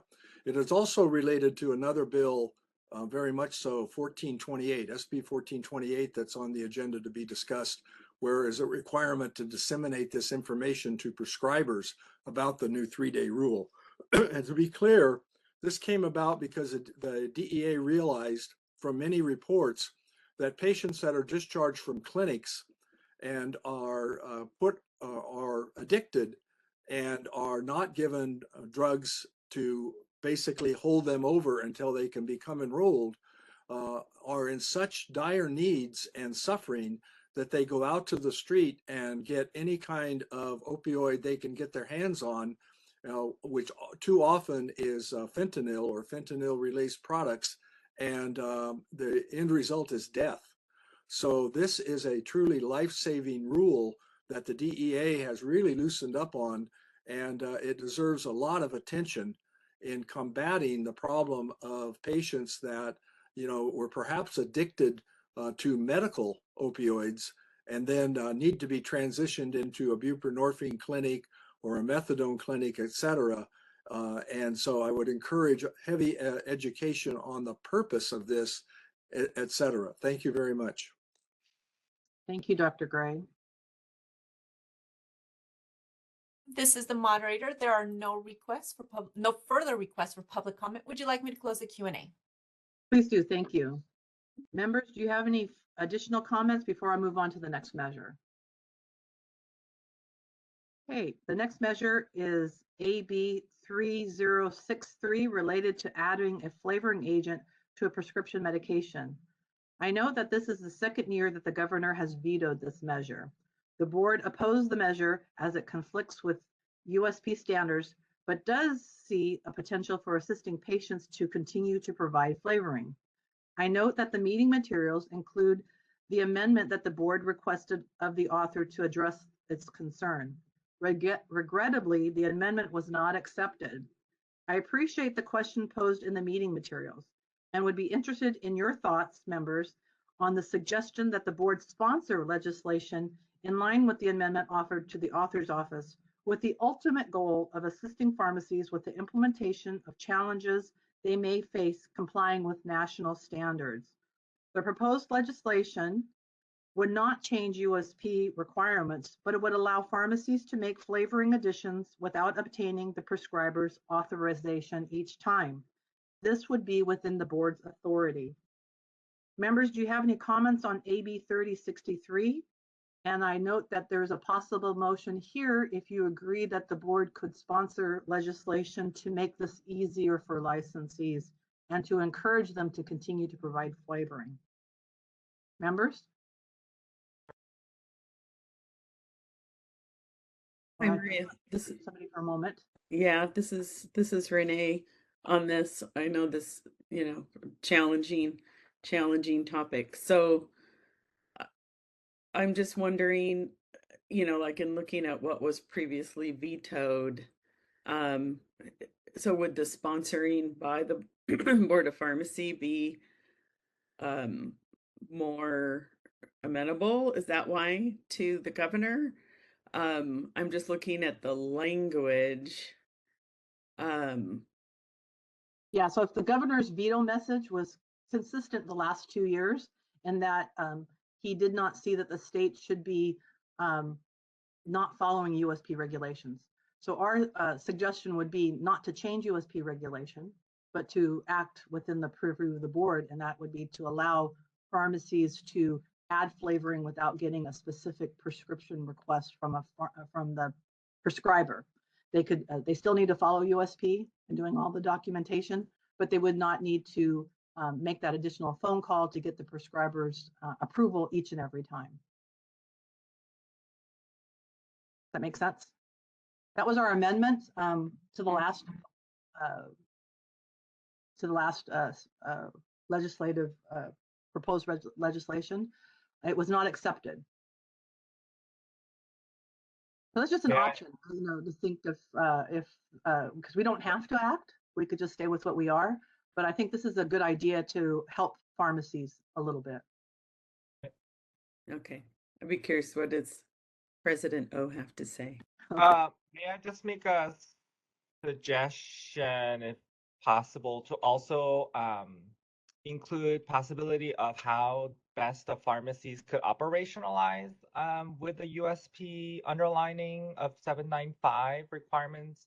I don't believe that, I mean, I know that that may be a big hurdle and that's the disagreement, that maybe there's no path forward, unfortunately, between us and some that may think otherwise. However, that I do think that that's where we're going to stand. And with that, hopefully there's some ways that hopefully Chair can work together with our staff in drafting some proposal that could at least make it a little bit more palatable in people providing flavoring while maybe they don't need to do a self-assessment if that's the only sole activity of them doing is flavoring.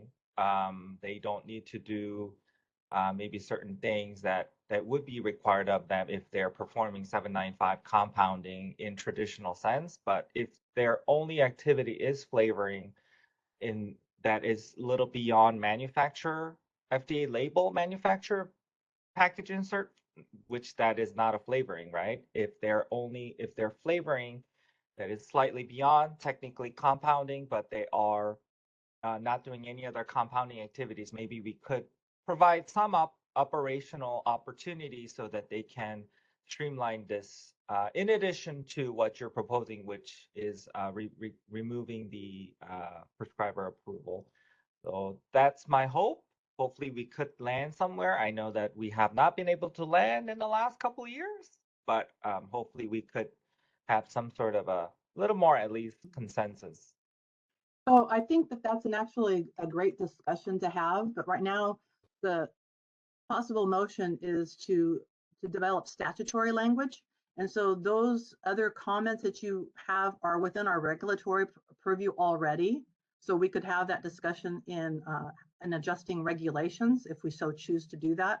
Right now, we are looking for the statutory ability to allow changes to a prescription in this limited sense without contacting the prescriber. Currently, that's in statute that the prescriber needs to be contacted, and so we would have to change the statute. Anything beyond that, we already have the ability to do in regulation. So I'd like to kind of keep it really narrow for the statute, because again, statutes are hard to change. Regulations are within the board's authority already. Does that help you or any other members? I don't see any hands. Okay, let's see what the members of the public think about this. We're ready for public comment for individuals participating via WebEx. This is the moderator. The Q&A is now open. The instructions are on the screen for your reference. If you would like to participate, click on that question mark inside of the square, type comment, send it to all panelists. If you're calling in, *3 to raise your virtual hand.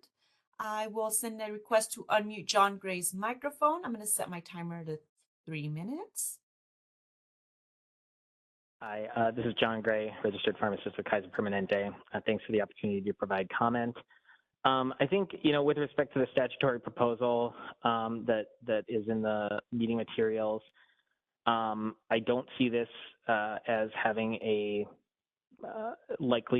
being likely to have any appreciable impact on a pharmacy's decision to or to not offer flavoring services to their patients. The real barrier to doing that is the board decision to align with the USP FAQs that address the question of flavoring, thus requiring pharmacies to meet all of the requirements in the board's compounding regulations and the USP chapters. As long as that's the case, we think the addition of flavoring agents will be a service that many pharmacies choose not to offer. Thanks very much for the opportunity to comment. Thank you, Dr. Gray.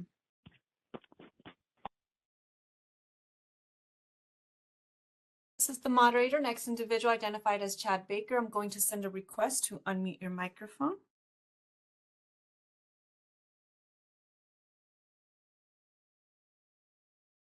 This is Chad Baker. I'm the Senior Vice President of Government Relations with FlavorRx.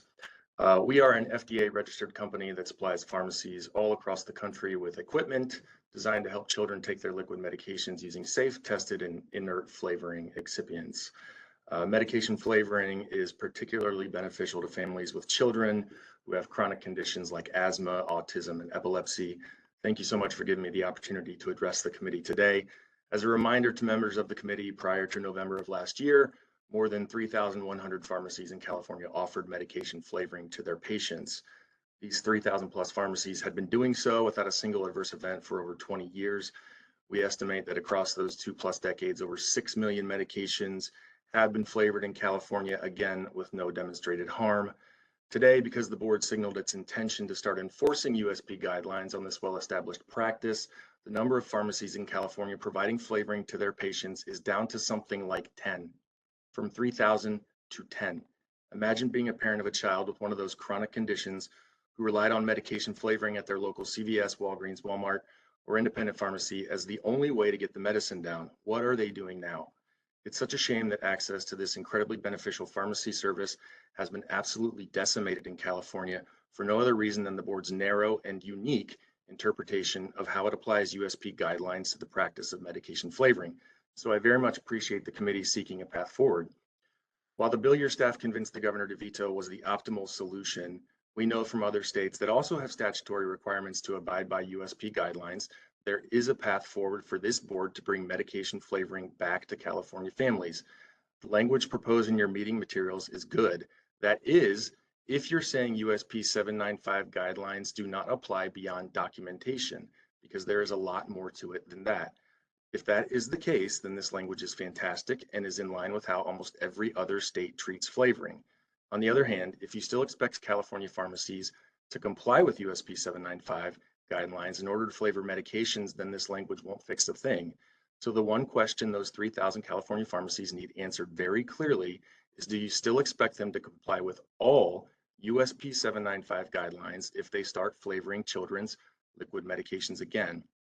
If the answer to that question is yes, and since the board's AB 3063 oppose argument to the governor hinged on California being in compliance with federal guidelines, you'll also need to explain how waiving the federal requirement for a prescription for compounded flavored antibiotics, for example, doesn't directly contradict what you told the governor. It is confusing. One last comment, and this is directed to Board Member Hughes. Member Hughes, since you weren't serving on the board when this issue was discussed at length in early 2023, I would encourage you to go to flavorx.com/regulatory to research the topic further. I hope you do so for the sake of every parent and child in California, especially those with disabilities. Thank you for the opportunity to provide comment. Thank you. This is the moderator. We have an additional request for public comments. Stephen Gray, I'm going to send a request to unmute your microphone.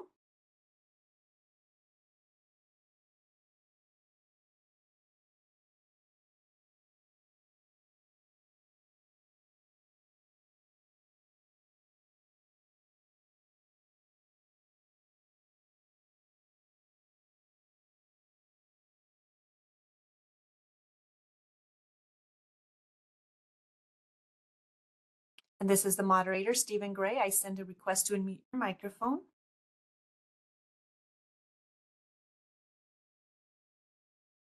Thank you very much.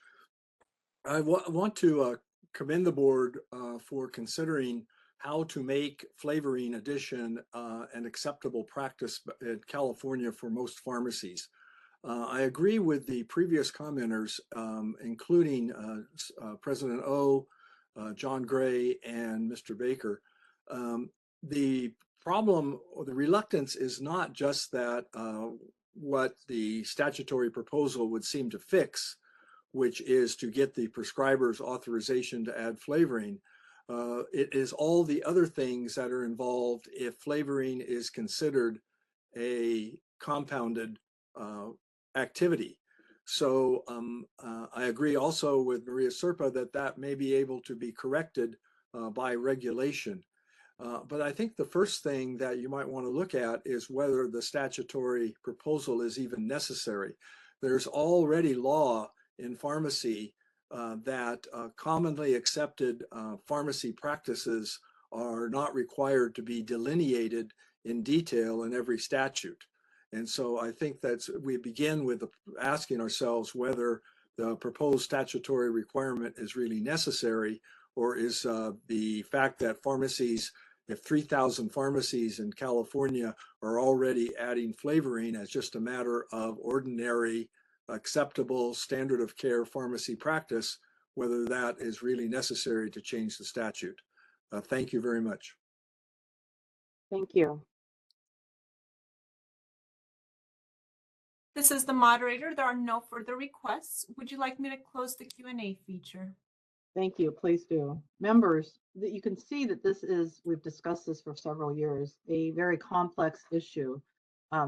Whether we need to propose statutory language on this small change to assist pharmacies as they navigate the complex issues with USP and national standards. The board is not suggesting changing national standards or changing USP. That's not within our purview, but this small area is within our purview if we decide to move forward in sponsoring legislation. We don't have to sponsor legislation and could continue the current practice. I do want to remind members of the public that USP has fully discussed the issue of flavoring, and they actually have a separate FAQ document that we had previously distributed, but it's from USP about how to apply flavoring agents in non-sterile compounding. So again, this is a national USP issue that I understand is difficult, just like in sterile compounding, my background, we've had to make a lot of changes based on USP. So this is a change that USP is requiring also. Members, coming back to you, is it worth pursuing statutory change on this very small issue? Not going to fix the large issue, or should we just let it lie? Thank you, Chair Serpa. I do I do want to note that the board is very interested in working with the stakeholders to try to make this issue at least a palatable path forward. I do really want to make sure that I make a comment that we are not trying to ban or take away flavoring. I have said that multiple times.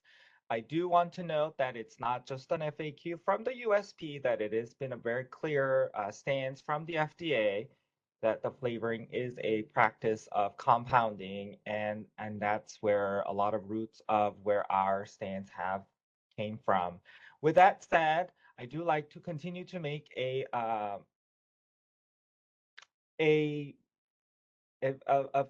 path. I do like to continue to show that we are willing to work with our stakeholders in trying to make a path forward. Maybe so little. I do agree with Dr. Gray's comments that this probably will not accomplish so much, but I do want to a gesture is not the best word, but I do want to show that we are trying to work together with stakeholders to make a path forward. So with that, I'd like to make a motion to that we do engage at least and recommend that as maybe part of a sunset, as maybe part of its own, that we do pursue a statutory proposal, at least addressing that, what you're describing in this meeting, to start there. So I just want to make sure that, we are trying here. We have been trying, and that we're not just blindly saying that, oh no, we don't want to work with it. We have been, and we want to. It is that there are so many layers in our opinion and our judgments that is not just our opinion and judgment, but is opinions of the FDA and USP that we all have to heed by. And at least I think that this is a gesture, so I do make a motion. Thank you. Is there a second?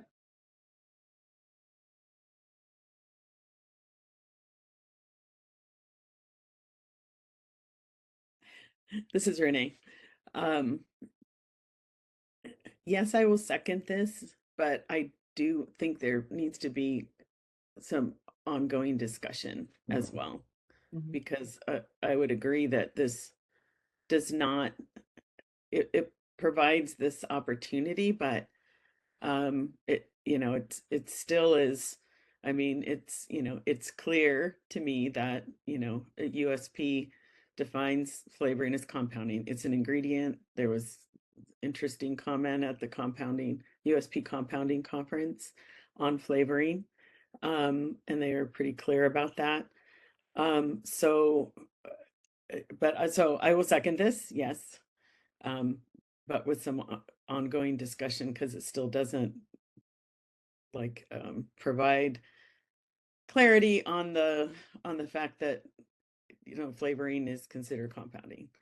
So it's like allowing it, but we still have that requirement. Yes, thank you. So it is just a small bite. And I probably should have asked for the motion before I went to public comment. So I apologize, because that means that we have to go back to public comment. Moderator, we're ready for public comment on the motion. This is the moderator. The Q&A is now open. The instructions are on the screen. If you would like to participate, click that question mark, type comment, send it to all panelists. If you're calling in, *3 to raise your virtual hand.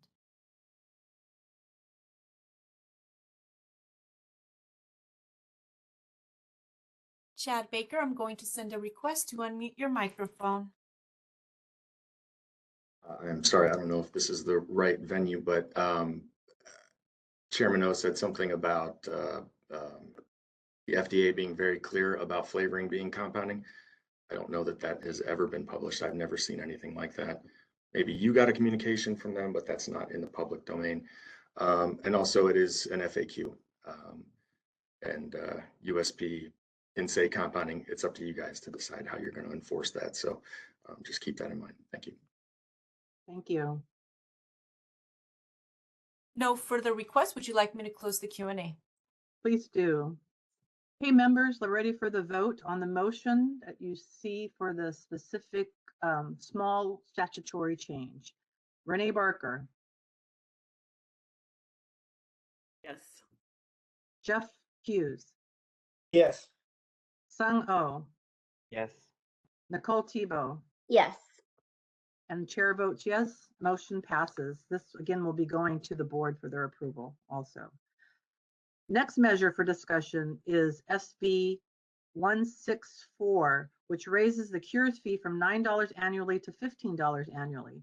Implementation of the new fees will be facilitated by the Department of Justice. Members, do you have any questions or comments on SB 164 and the implementation activities? Seeing none, we're ready for public comment via WebEx. This is the moderator. I am opening the WebEx Q&A. It is now open. The instructions are on the screen. If you would like to participate, click that question mark, type the word comment, send it to all panelists, or if you're calling in, *3 from your phone to raise your virtual hand.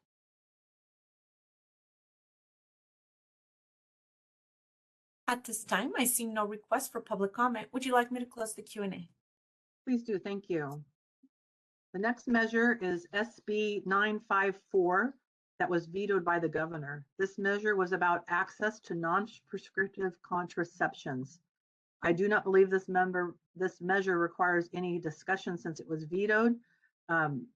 If it's okay with members, I'd like to move on to the next measure. I actually had a comment on this one, Maria, though. Even though this one was vetoed, as far as I know, this is already the rule. So, like, is there space for education around this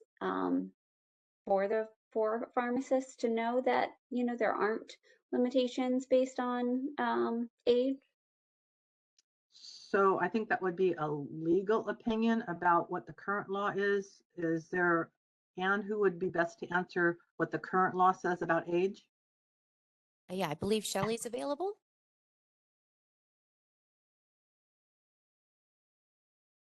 I'm sorry. Is Corinne not there, Anne? No, this is Corinne. I'm here. You know, and I apologize. I don't have that information off the top of my head, so I could look into it and report back. Yeah, it might be helpful for us to do something in our education space to clarify for people if it is. This is my understanding, and I could be wrong. I'm definitely not a legal expert, but that it's already in place that it's legal, that the age limit isn't an issue, but that there's limited knowledge of it. So that there may be a place for education, but I could be wrong. So would love to hear what Corinne finds. Well, and I'm sorry, I didn't actually read the governor's veto message, but I'm sure there's something in the veto message that talks about that also as to why he vetoed it. If it's current law, why would he veto it? I'm not quite sure. Okay. Any other member comment?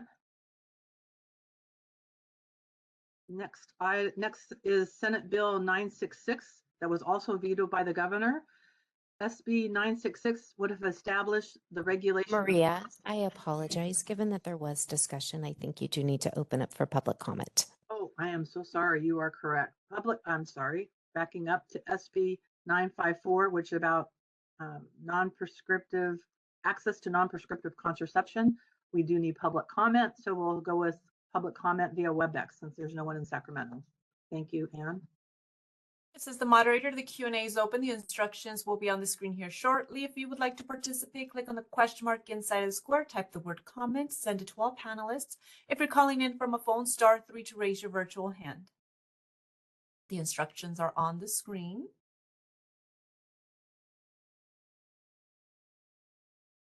Chair, we do have a request. Actually, Stephen Gray, I'm going to send a request to unmute your microphone and set my timer to 3 minutes.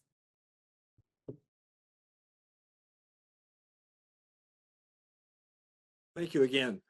I do support the idea of getting council's comments back on this. This is a complex subject. As most of you already know, in areas of reproductive health, children at least ages 12 and above have the right to secure treatment, to secure information, to secure treatment, if necessary or if they want it, without parental or guardian consent.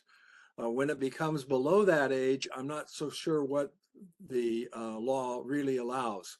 So there may be that Nicole is correct. There is no need for this, but further details would be very informative to the general public. Thank you. Thank you. This is the moderator. There are no further requests for public comment. Would you like me to close the Q&A? Please do. Thank you.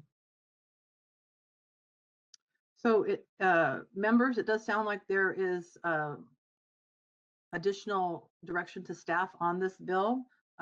Even though it was vetoed, maybe we could include it in our scripts article and the annual update as to, although it was vetoed, that the current law states what the current law states, and have them explain that in those two documents. How does that sound for the members?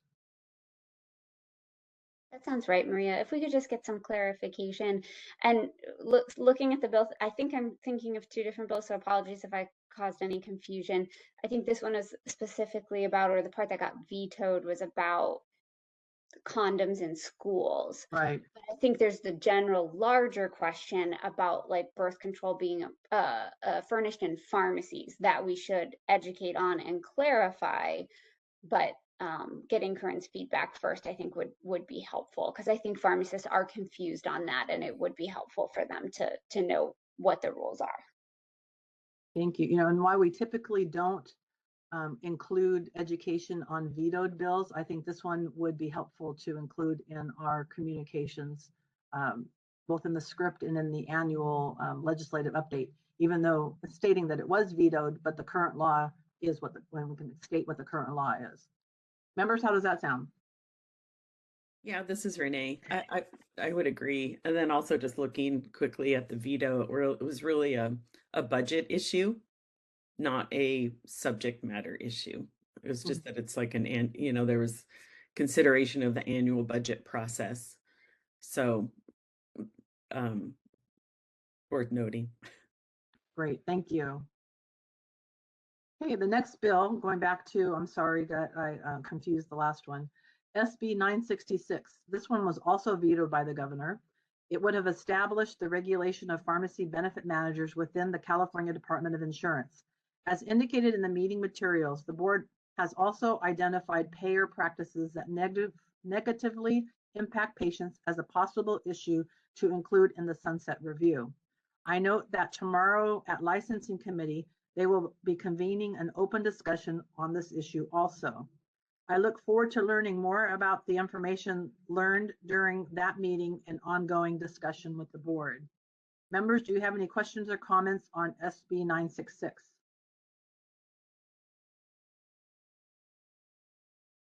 Seeing none, we're ready for comments via WebEx. This is the moderator. The Q&A is now open. The instructions are on the screen for your reference. If you would like to participate, click on the question mark, type the word comments, send it to all panelists. If you're calling in, *3 to raise your virtual hand.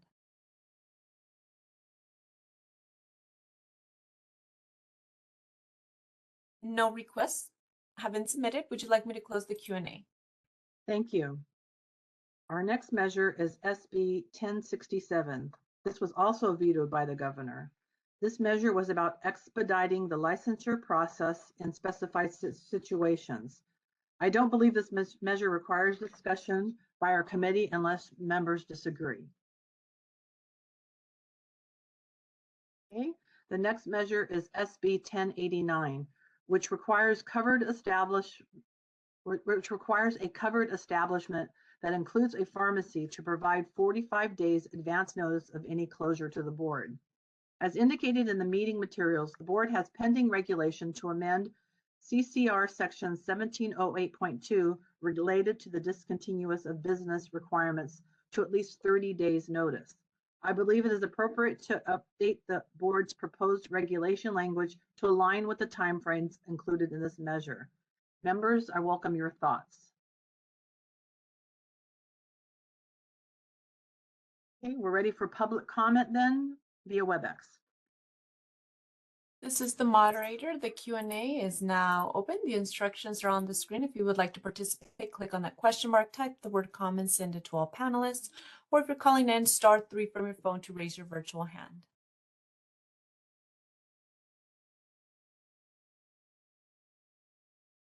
No requests at this time. Would you like me to close the Q&A?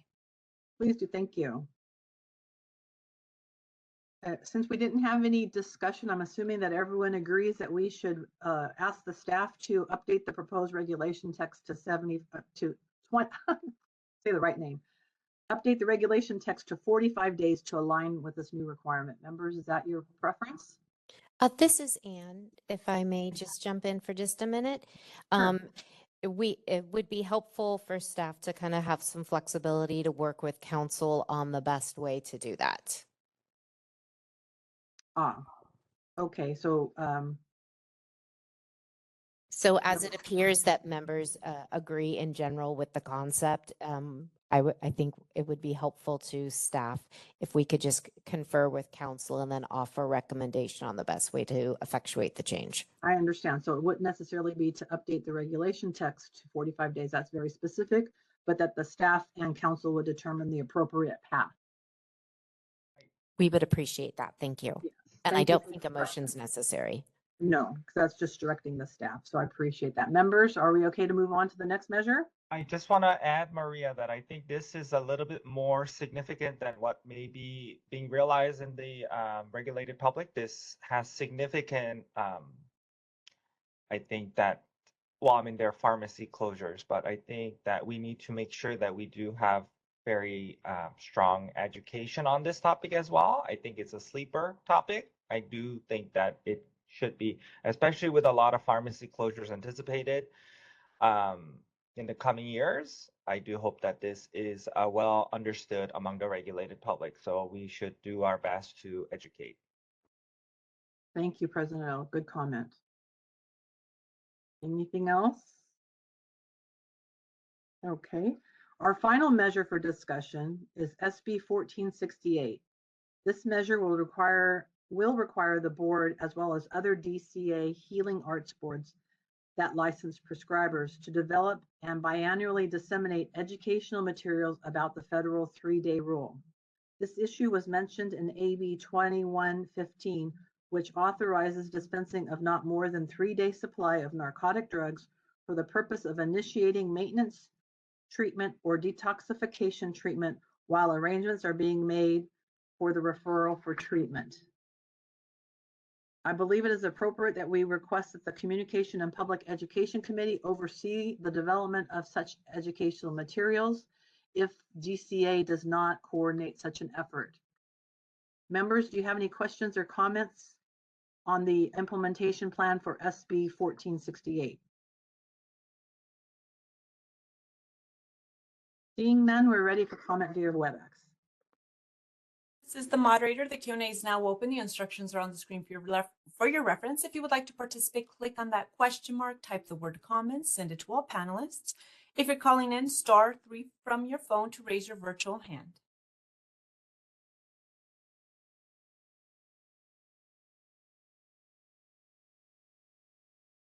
No requests at this time. Would you like me to close the Q&A? Please do. Thank you. Thank you. That takes care of the legislation that was passed or vetoed. Our next item on the agenda is number 7, discussion and consideration of the FDA actions related to the implementation of the Drug Supply Chain Security Act. The meeting materials include background information on the Drug Supply Chain Security Act, also referred to as DSCSA. Over the years, the board has received presentations on implementation activities, including a presentation by Josh Boland of the National Associations of Boards of Pharmacy. As you may recall, DSCSA include milestones for implementation. Most recently, by November 27th, 2023, the law required all prescription drug packages to be serialized with a unique identifier. The FDA has released a number of guidance documents on DSCSA and recently released information that they are issuing exemptions to small dispensers under specified conditions. As indicated in the meeting materials, no action for this item is required by the committee or the board. Rather, this information was included as a means to ensure licensees and other interested stakeholders remain apprised of the activities undertaken by the FDA to implement DSCSA. Members, I note that the provisions of DSCSA related to track and trace requirements are very complex. Even the acronym is very complex. I can hardly say it. I believe it is extremely important for licensees to remain educated on the implementation milestones and the FDA's activities. Such information is available on the FDA's website, and I appreciate staff keeping us informed as new information is released. As an example, hot off the presses is this information that's included on this slide. And you can see that this information was just recently released, and there are ongoing updates on the FDA website. Members, do you have any questions or comments? Okay, seeing none, we're ready for public comment via WebEx.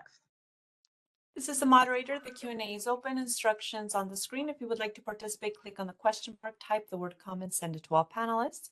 Or if you're calling in, *3 to raise your virtual hand.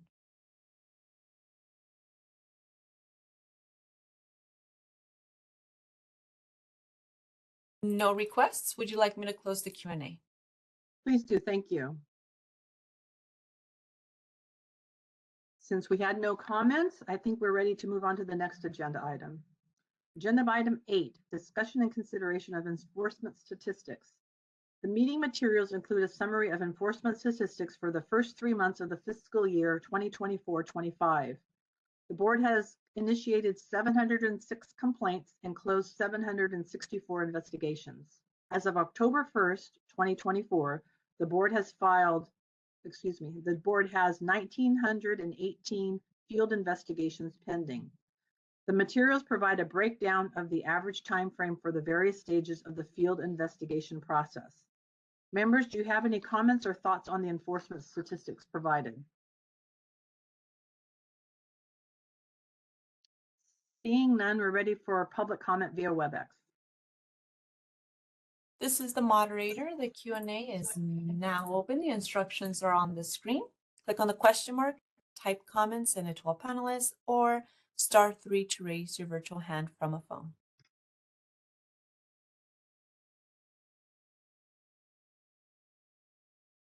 No requests. Would you like me to close the Q&A? Thank you, please do.